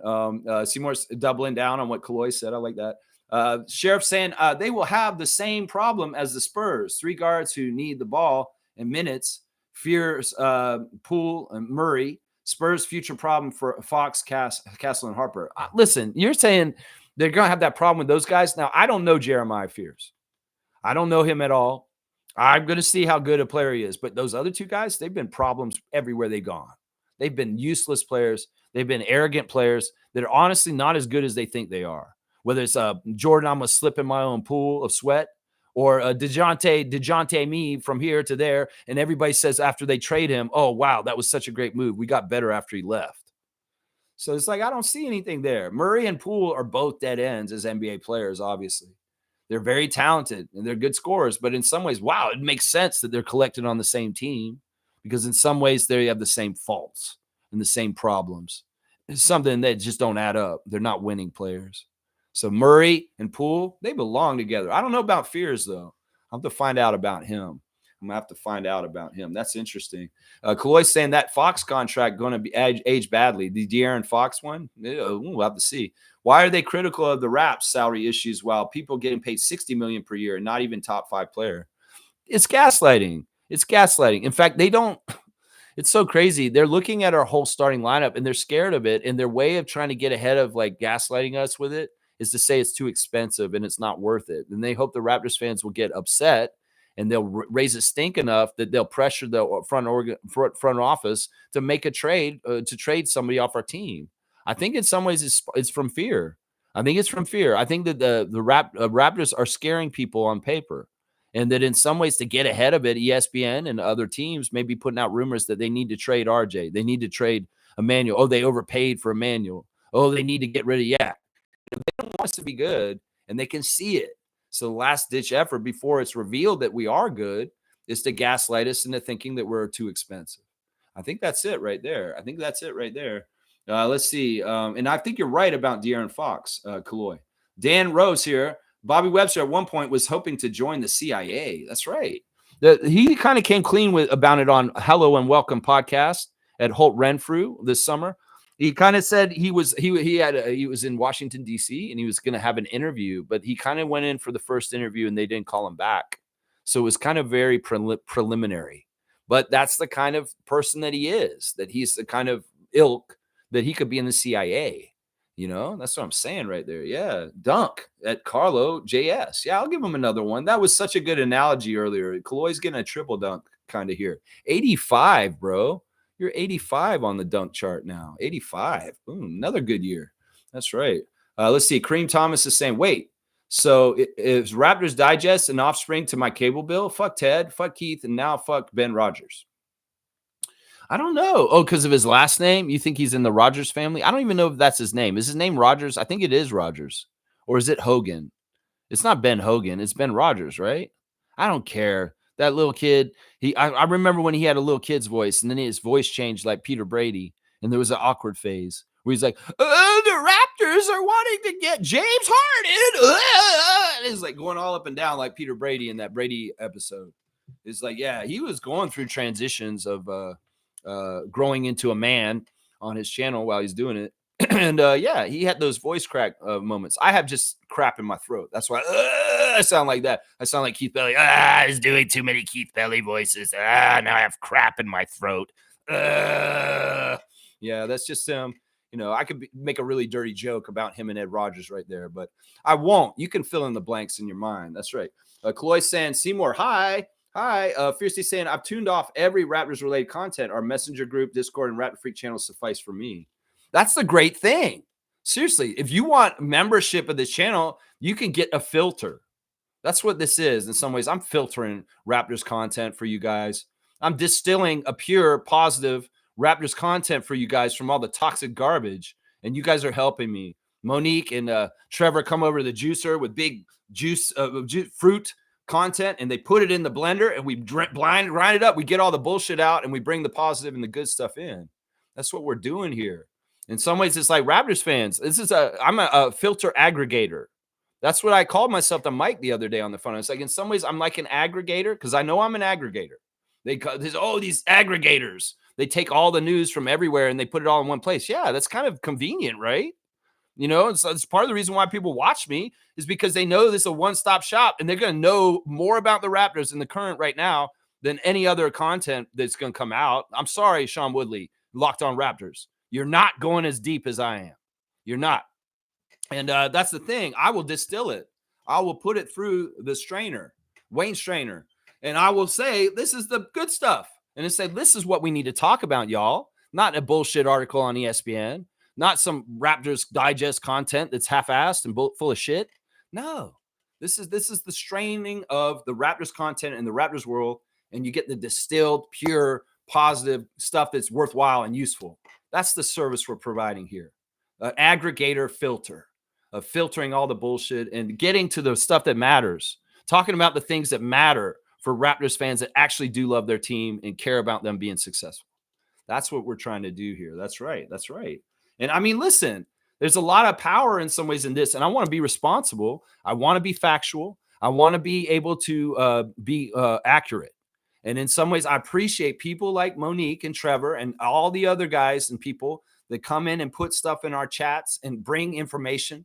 And we kind of go through and see what is worthwhile and what is not. And I appreciate that so much. You guys, my producers, are awesome. I love you guys so much. That's right. Fiercey's got Garrett Temple on blast. Look at that. There's a Garrett Temple emoticon. Well, you guys going to get a Garrett Temple emoticon on another Raptors channel? I don't think so. I don't think so. Milbester's saying, my guy quickly got traded and you don't see me complaining. We wouldn't have Brunson starting if we kept Quickly. He wanted more money to be starting point guard rather than a backup. It worked out for both. Yeah, it is a really good situation. And I credit Masai and Bobby for analyzing the situation with Quickly and jumping on it and making that deal happen. Quickly was outgrowing New York. He needed to be a starter. And this is the crazy thing. The outlook on Emmanuel Quickly when he was in New York was, wow, he's so good. We have two quality starting point guards in Brunson and Quickly. They talked him up in all kinds of ways. As soon as he puts on a Raptors jersey, his stock goes down in the U.S. media's eyes, and they talk him down all of a sudden. Oh, he's not worth $30 million. Oh, Emmanuel Quickly may never, ever get that good. And all this bullshit. But when he was wearing a Knicks orange and blue jersey, oh, he's going to be next superstar. He's the next Tyrese Maxey. He's this, he's that. What happened to all that? Did he change as a person? No. He's the same person. He's still on the same track. It's just that the place where he plays for now is disrespected. And they're going to do it this way. That's what it is right there. That's what it is right there. Cool Cat saying we have to put the chip, hang on. We have to put the chip era in our Raptors archives and celebrate that era as needed. Time to move forward with new era, new faces, new perspective. Change is inevitable. Siakam is doing great. That's right. It all worked out for a lot of people. It's all working out for different people. Norman's in Miami now. He's happy about that. We got Freddie making all that money and being a leader down in Houston. OG's in the limelight of the Big Apple. It's worked out. It's worked out for people, and there's nothing wrong with that. Our championship is always cherished and remembered and a part of our history. They can't take it away from us. That's right. Milbester's saying that Siakam and Quickly, two examples of this. RJ and Quickly trade we gave you guys, but we helped their careers. Same way Siakam gave you an NBA championship and he's in a better place in his career. Yeah, I'll agree with all of that. I think that RJ loved coming home and he's he's playing better and better for us. In some ways the Knicks, we're going to hold him back, but in Toronto, RJ can be more of himself and be all out up here. And that's showing right now. I show Speed is back. Good to see Speed back in the chat. I just don't believe in Scotty Barnes. Trade him. Why? Why do you not believe in him? I'll tell you what he told me personally. I show Speed. Don't ever doubt me. So you better not doubt Scotty. There's footage on Instagram. Let's go do the Instagram stories real quick. First of all, we'll look at Slim Duck. He's got things that only happen in the hood. Some guy's buying Bud Light at the convenience store. I don't know what's going on there. Chris is still in Toronto. He's on a boat out in Lake Ontario. We can see the tower behind him. He's just enjoying himself, getting the rest of the summer in. And he's still hanging around in Toronto because he's been working out at TMU, at the Toronto Metropolitan University. And he's still showing signs that he's hanging around the GTA for now. So he's not in a rush to get down to Boston and get going down there. He's just enjoying his Canadian life in Canada still. But he'll show up, Celtics. He'll be there. He'll be there. That's right. Let's see what he's got something about. I guess they're talking about Love Island or something like that, or some. They're waiting for From 4. What is From? FROM. It's some sort of TV show. Please hurry with season 4 of From. I'm dying of suspense. Would be even better if released before the release date. What is From, guys? What is From? What is that show? From GM, Harold Perrineau's in it. Okay, I don't know. It's on MGM Plus. You guys may have to tell me what From is. What's that acronym stand for? Scotty Barnes is working out. I show speed, and this is why you shouldn't doubt him. Scotty Barnes with Brian Macon, Elijah Martin down in Florida, putting in extra workouts this weekend. And I'm telling you, this whole summer I've been seeing him shooting threes all summer long, bombing threes. You know, Scotty Barnes last year, I show speed, had a hurt hand. It wasn't totally broken, but it was sprained. And it was his shooting hand. It was his shooting hand, speed.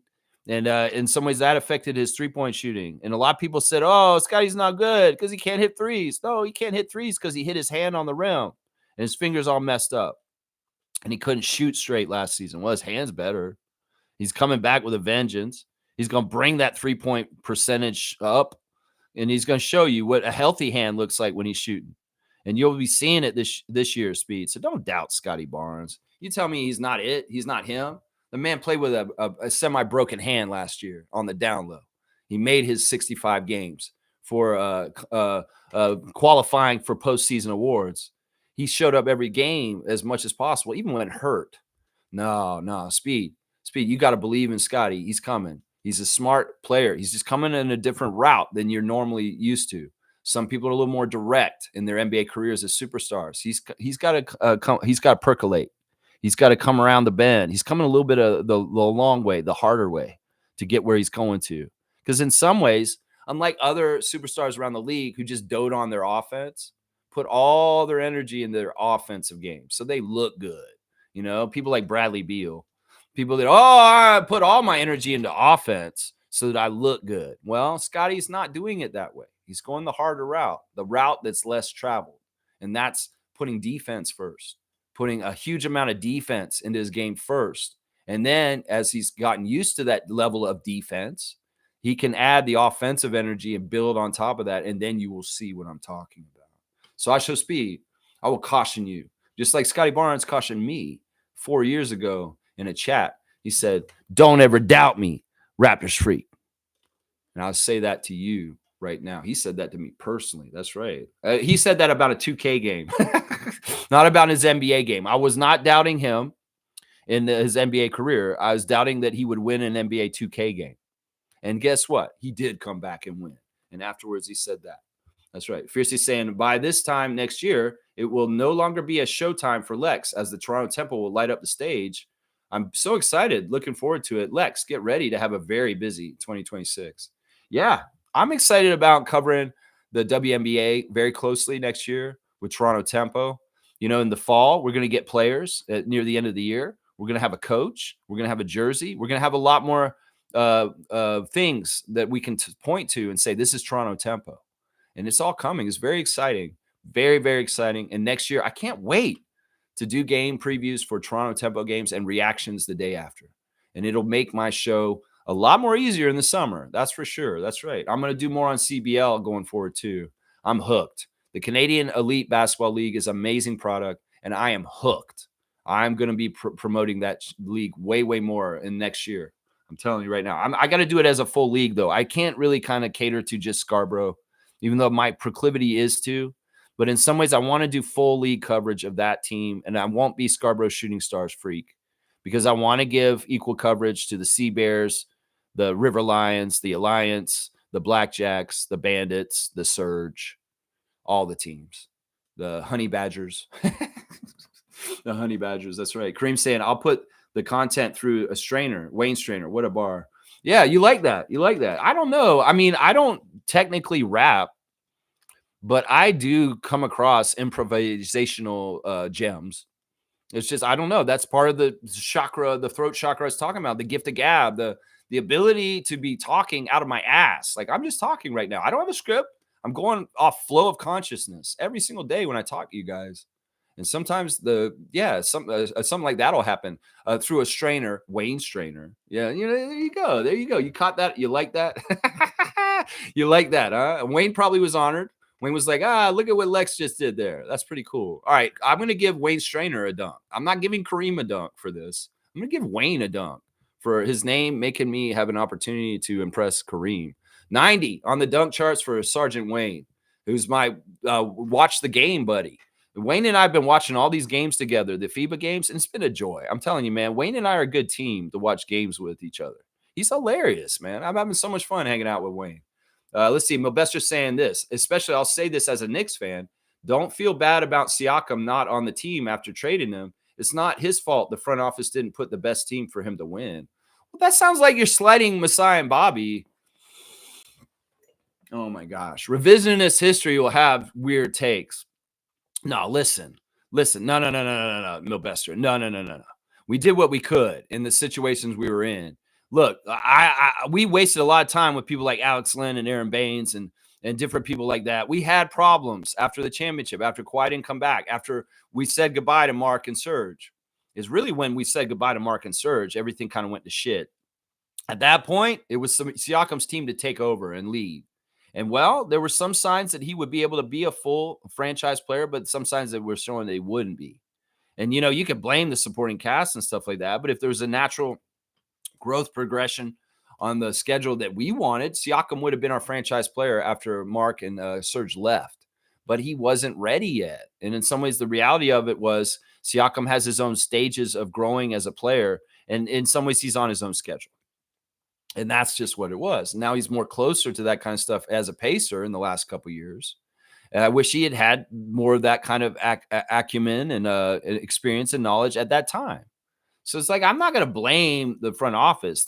They put the team out there and the players have to gel. In some ways, that nucleus, if they really cared about playing together, they should have figured out ways to make it work so they'd win. But they didn't. Fred, OG, Norman, Pascal, they did not get it going in their nucleus. And in some ways, Masai and Bobby gave them a chance. They had a few years where they let that nucleus and they was just not successful. And you could say they didn't add enough pieces around it, but that nucleus changes when you add other pieces around it. So in some ways, I don't blame the front office. I just think that nucleus didn't work to be a winning nucleus, and that Masai and Bobby noticed that, and they had to switch gears, and they went into the Scotty era. So I think that's what it is right there. Fiercely saying covering the Raptors, Tempo, and CBL. Yeah. And Team Canada basketball, primarily the senior men's team.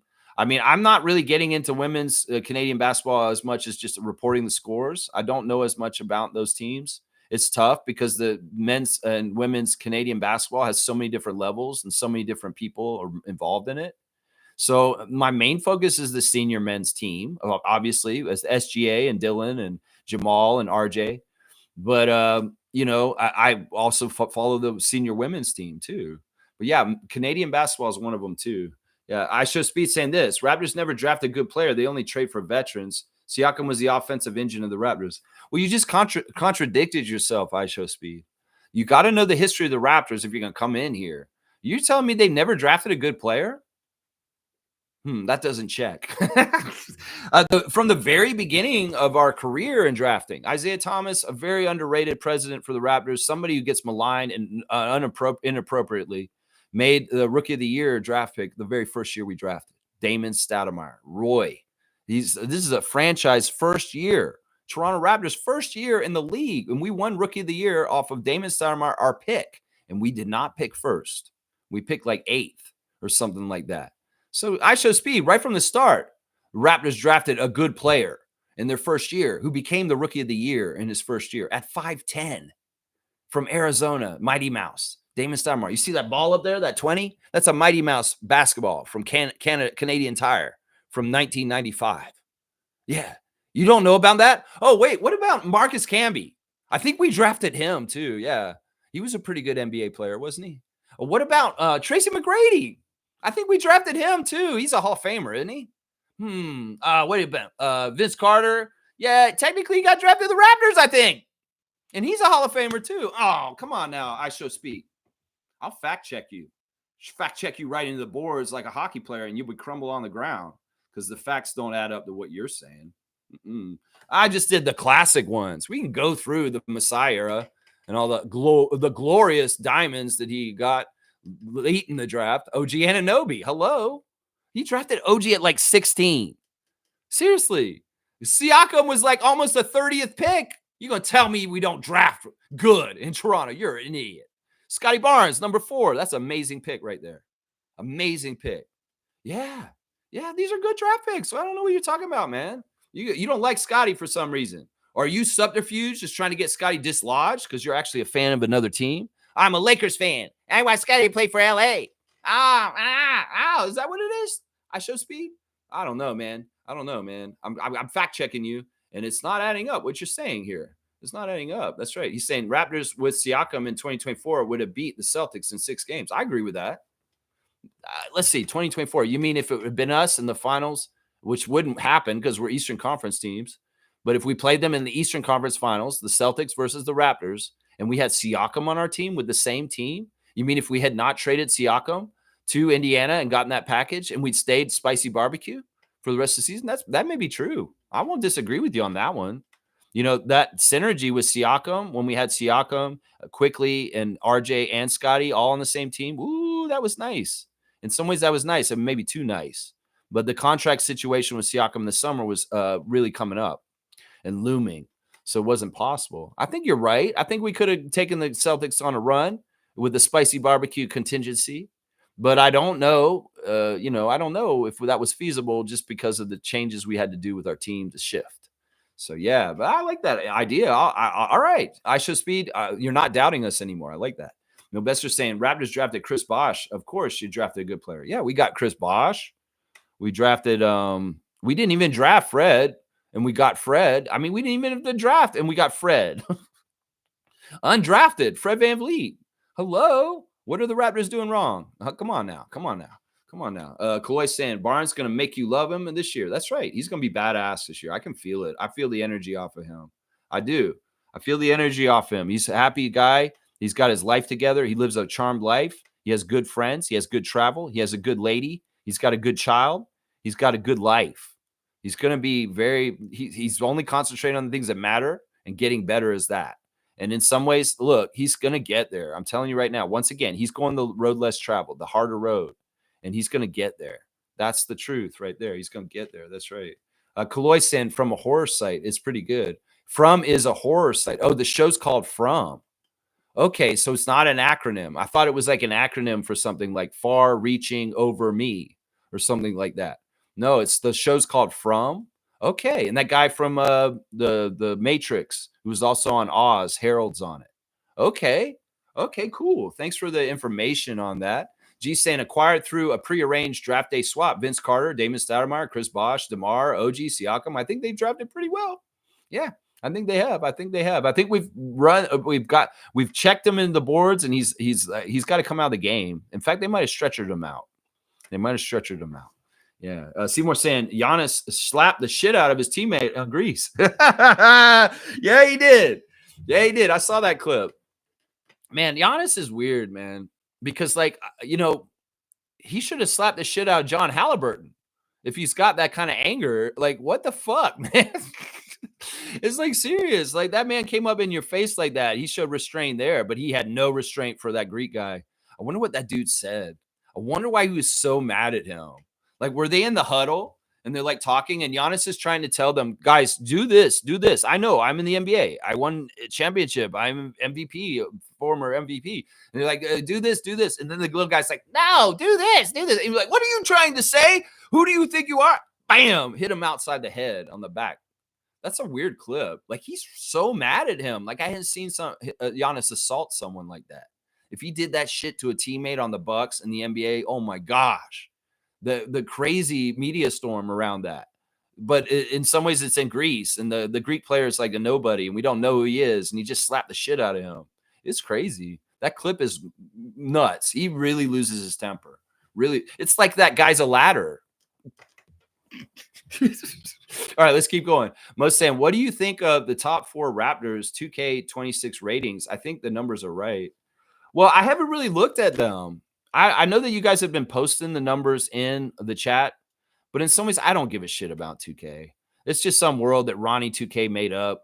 And in some ways, the ratings, I know the players look at them and they wonder about them. And Scotty's talked about it on Twitch last Friday about the Twitch, about the 2K ratings. But to me, it's like a world that I don't care about. I don't give any weight to 2K ratings because in some ways, I recognize it as a weird way that they underlying trying to like rank and put perception on players and who they are in the league. And in some ways, it's very controlling and manipulative.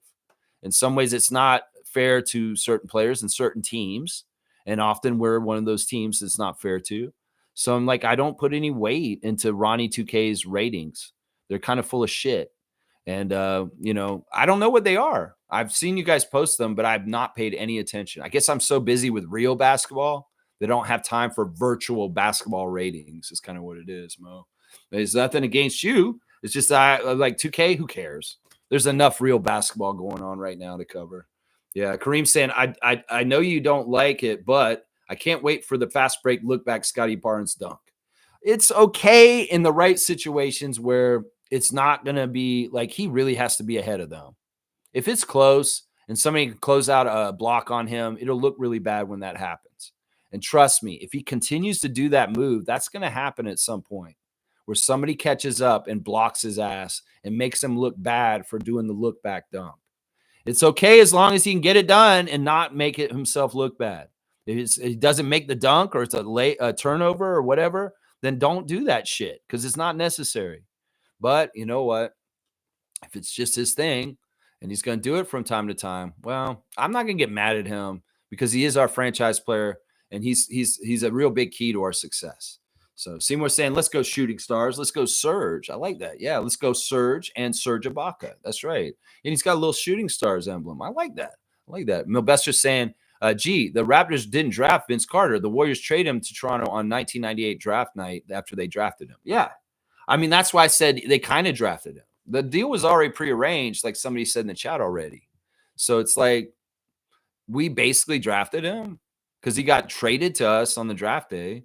It's kind of like saying that Alrish Shamshay didn't get drafted by the Raptors. He technically didn't. He got drafted by Memphis and then traded to us for $1 million. So it's like it doesn't matter. The guy came to our team. Technically not a draft pick by the team, but honestly, really, come on. Come on. Monique is saying W stream, W vibes, go Raptors for life. Keep at it always, Lex. Raptor Free Crew strong forever. Just helping me limit the comments. I appreciate you, Mo, as a producer on this channel. Got just over 20 minutes for 2 hours. G saying, yes, it was prearranged, Melvin, because the Raptors targeted him. Yeah, that was all agreed upon ahead of time. Antoine Jameson traded for Vince Carter. And I don't totally remember the reasons why they did it exactly like that, but they did. And that was arranged for that. That's right. That's right. Seymour's saying, which draft pick of all-time Raptors was the most surprising? Siakam was pretty surprising. I'm not going to lie. When they announced Siakam's name, everybody's like, who?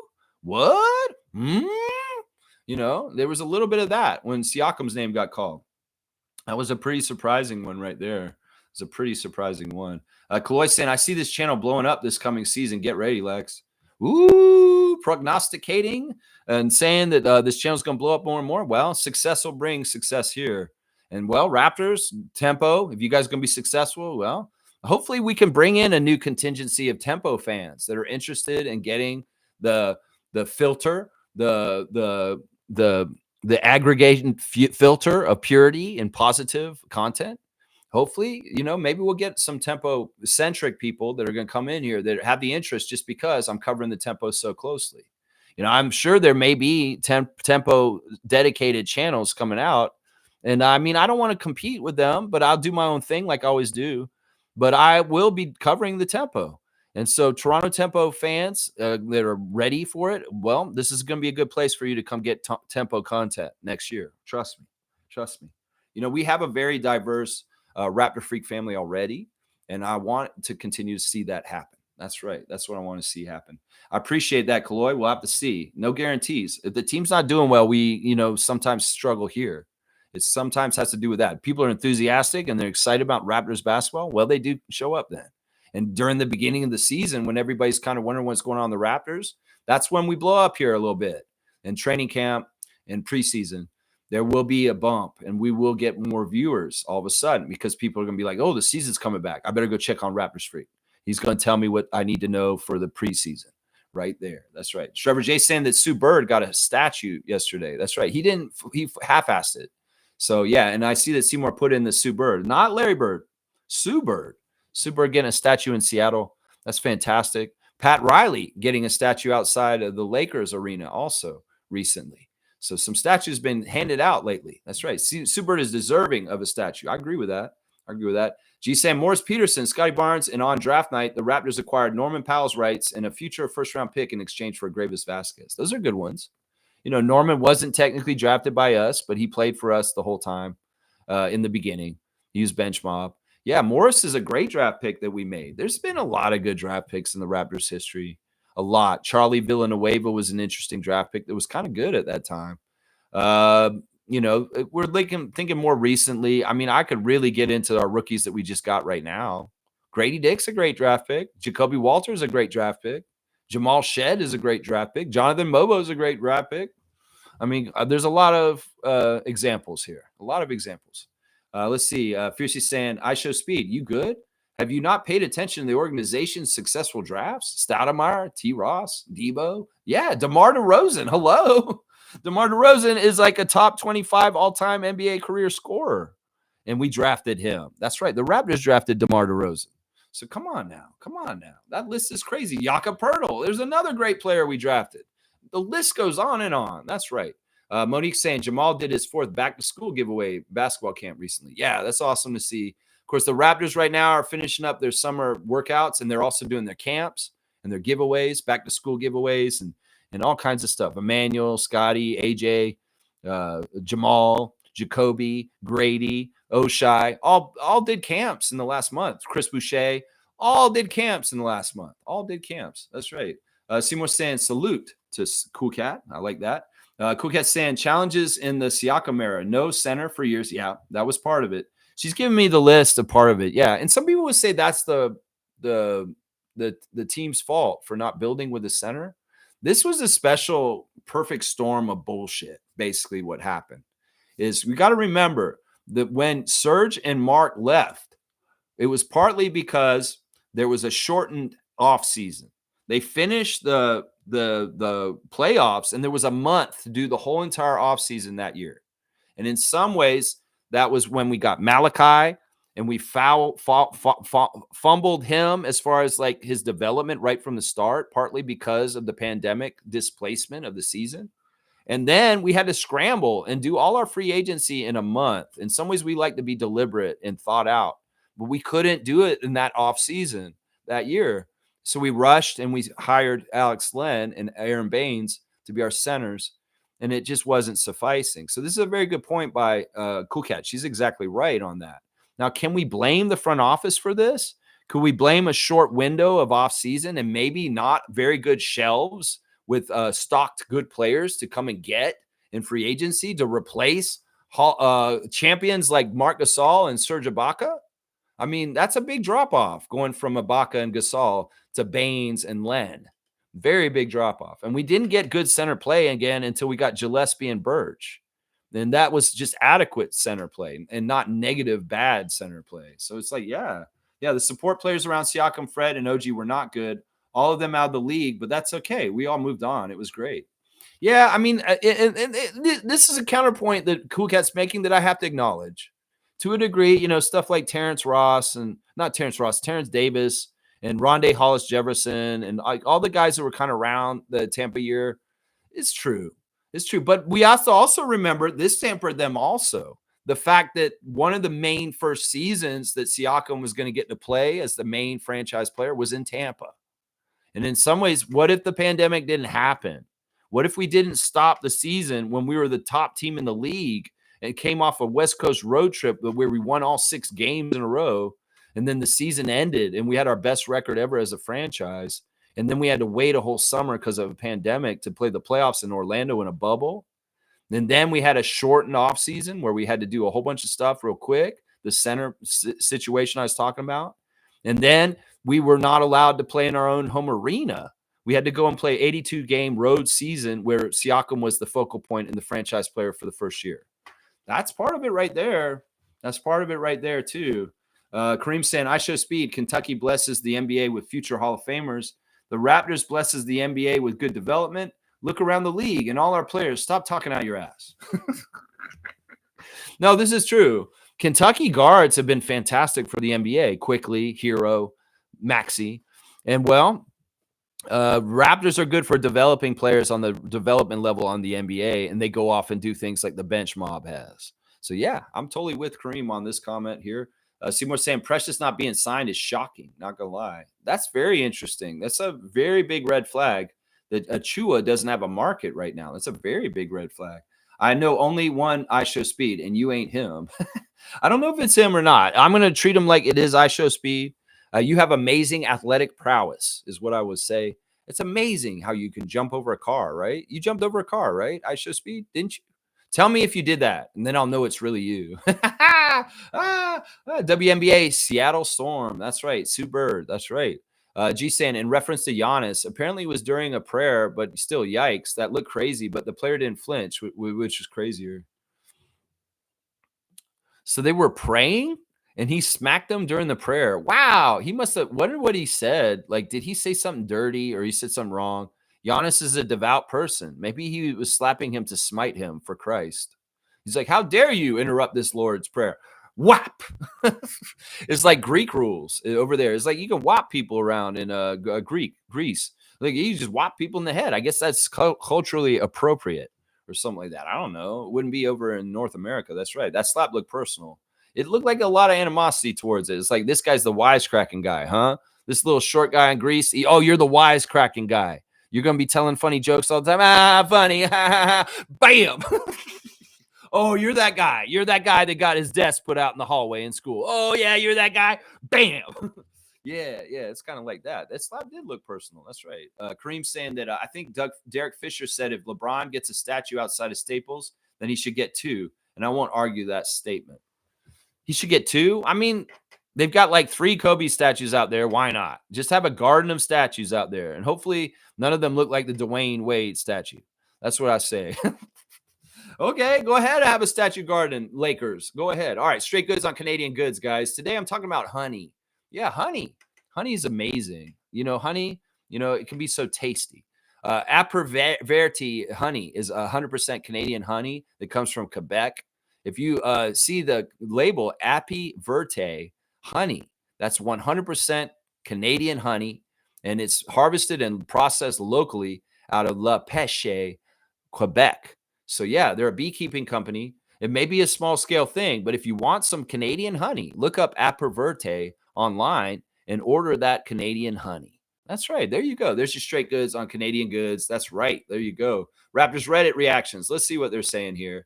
That's I can't really do that. That's like a what was the best starting 5 out of all these players? I don't know. It looks like there's some crazy people on this list. I could probably figure that out, but I'm not going to do it right now. Let's see. Is it really crazy that is it really that crazy to say Scotty is on the same level as Cade, at least when it comes to potential? I don't think that's crazy at all.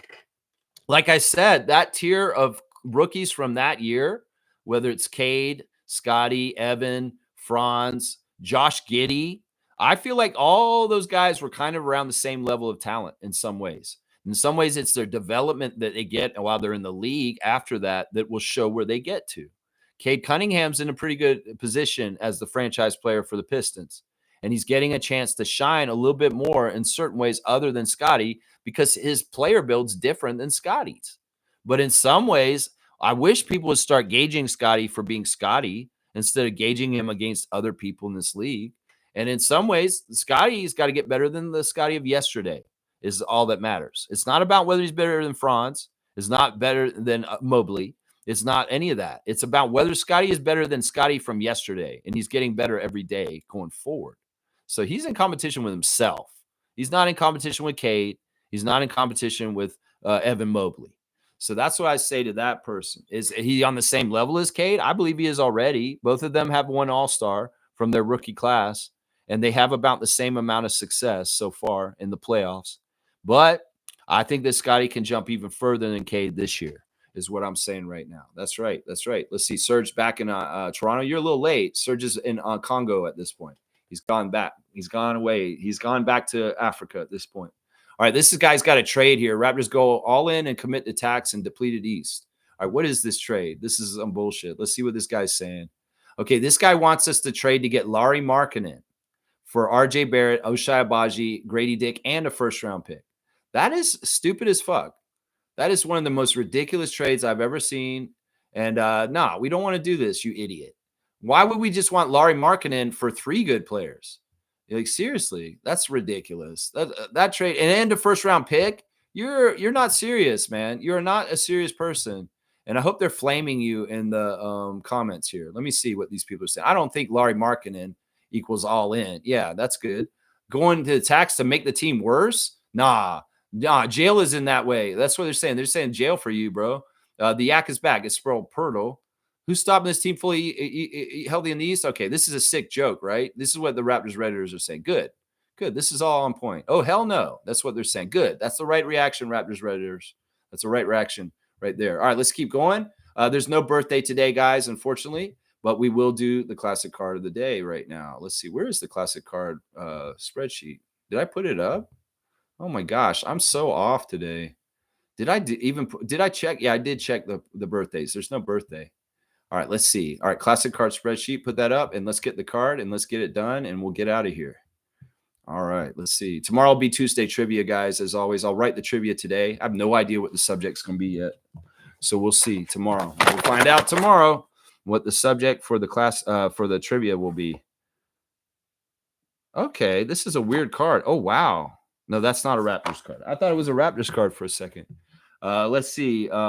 Kareem saying this. Imagine going home to your wife or your significant other and having to explain that Giannis slapped you during a huddle. Her response would be like, I told you so. You talk too much. That's hilarious. So the mom's on the wife is on Giannis's side. Yeah. And Kareem saying Scotty is above Cade. Scotty has a lot more on his plate, learning positions 1 through 5, offense and defensively. There's comparisons. The comparisons need to stop. Scotty is in a different tier. Yeah. Yeah. He's his own animal. In some ways, he's his own species in this league. And he's a species akin to Jason Kidd and Irvin Johnson.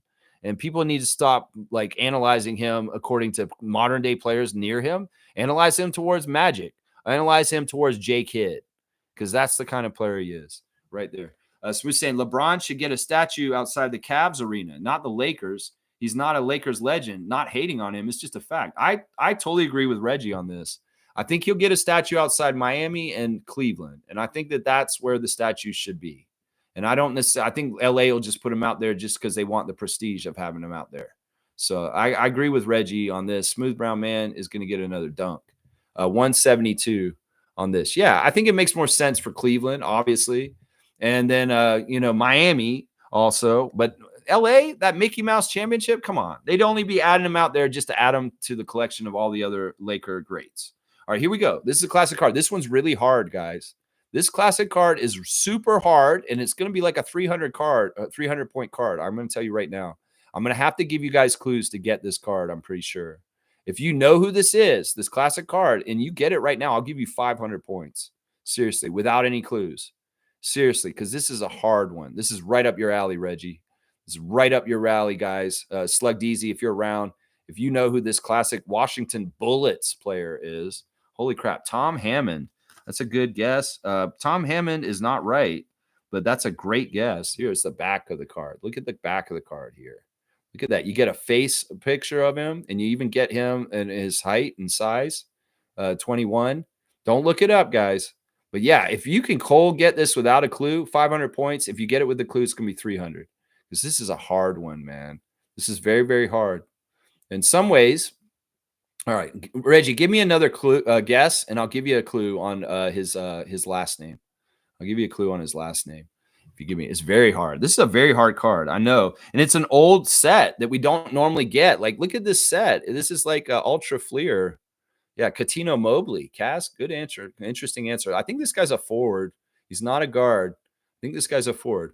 All right, this guy, his last name is the same last name as a 3-time Raptor who loves to collect shoes. If you know who that is, a 3-time Raptor who loves to collect shoes is the same last name as this player right here. I'm pretty sure, even though he looks like that player too, they're not related. I don't think they're related. So he has the same last name as a 3-time Raptor. He was on the Raptors 3 different times who loves shoes. Okay, Kaz has got the last name, Bob Tucker. So he knows the last name of this player because he knows the player I was just talking about. Yeah, there you go. Anthony Tucker is right. Kareem Thomas has got it. Anthony Tucker of the Washington Bullets is the right answer. PJ Tucker was the 3-time Raptor that collects shoes, and that was the way you got it. So Kareem's going to get 300 points for the classic card of the day. Anthony Tucker of the Washington Bullets. Look at this, man. He's 6'8", 220 pounds. Wake Forest. Yeah, wasn't in the league that long. Anthony Tucker. Wow, Kareem Thomas. I like that you guys got the PJ Tucker clue. That's very impressive, guys.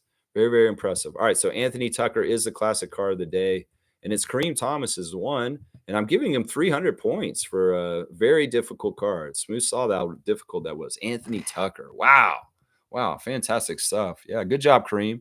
Did you remember the name Anthony Tucker just off the top of your head? How did you get that, Anthony? Seriously, I'm very impressed. I want to know how you did it. Seriously, in the last 4 minutes here on the show. How'd you do that, Kareem? What's your method to madness? Or maybe he's like a magician. I cannot tell you guys because it would give my secrets away. And in some ways, I have to have the magic still. That's right. Yeah, nice job. Nice job indeed. All right, let's wrap it up. Today, you don't even know who he is. I know. Well, he was an 80s NBA player. I don't know what points. I want dunks. You don't want points? You want dunks? What? Oh, well, I mean, why? Because you're trying to win the dunk contest? Let me see who's winning in dunks. Anyway, I haven't even checked on that lately. Let me see. All right, the leaders, the people that have over 100 dunks are Adriana, 108 dunks. Seymour Pape, 153 dunks. Fiercey, 104 dunks. Kareem, 197 dunks. So you're already winning. You are ahead. You're ahead of Smooth right now. It's very close. I mean, Seymour's second. Seymour's second. You're first. So you're winning in dunks. You don't need the dunks. You need the points for your trivia. Oh, 172 for Smooth. Smooth and Stargate's 111 and Trevor J's 129. So those are all the people that got 100 dunks this year so far, right now. Yeah. I'm not going to give you dunks, man. No bargaining. No bargaining. That's right, Kaz. No bargaining. They're going to your trivia score, and that's the way it should be. You're doing pretty good in the trivia, man. You're like in the top 5 on trivia. You want the trivia points, right? You want to come and get Fiercey. Fiercey's at the top. All right, y'all. Thanks for watching the Rapper Freak stream. We're talking about Masai Ujiri, a Monday memory. On this date, 4 years ago in 2021, Masai signed his contract to be the Raptors team president again. It was the best contract signing in the summer that summer. I was like, who cares about players' free agency signings? We just signed the best free agent, and that's Masai Ujiri, the team president of the Raptors. And, well, he should have been under contract till next summer and ending the contract as a 5-year contract. But, no, he got dismissed a year early, but he still got his money. So, yeah, we salute you, Masai Ujiri. We love you. Raptors culture setter, Raptors legend forever. We love you, Masai Ujiri. We hate you, Ed Rogers III. And that's just the damn truth. And that's how it is. So, yeah, Masai moment. Masai memory. That's right. That's right. Okay, Master, of course, he's trying to help bust up my clothes where I'm trying to get out of here. He's bringing me something. Lex, so the NBA TV schedule for the NBA on NBC and other networks got revealed. Can't believe I'm reliving my childhood of the 90s and NBA all over again. This is just crazy. That is awesome. And Milbester, take to heart what I said about voting in the New York mayor's race, please. Seriously, democracy is depending on voters like you. People like you from Dominican Republic are depending on you to be not selling out people. Seriously, don't sell out us for the billionaires, Milbester. That's my final message to you, man. Have a great day, everyone. All right, y'all. I appreciate everybody. Come on in, play trivia with me on Tuesday morning, 9:30 a.m. Rapid Freak Trivia will be here. It's fun. You guys will enjoy it. Roger Raymond, thank you. All the best to you, sir. Thank you for supporting this channel. All the best, guys. I'll see you guys tomorrow. Let's go, Raptors. Let's go, Tempo. Let's go, Team Canada Basketball. Let's go, CBL. Let's go, Global Jam. Let's go, basketball in Canada.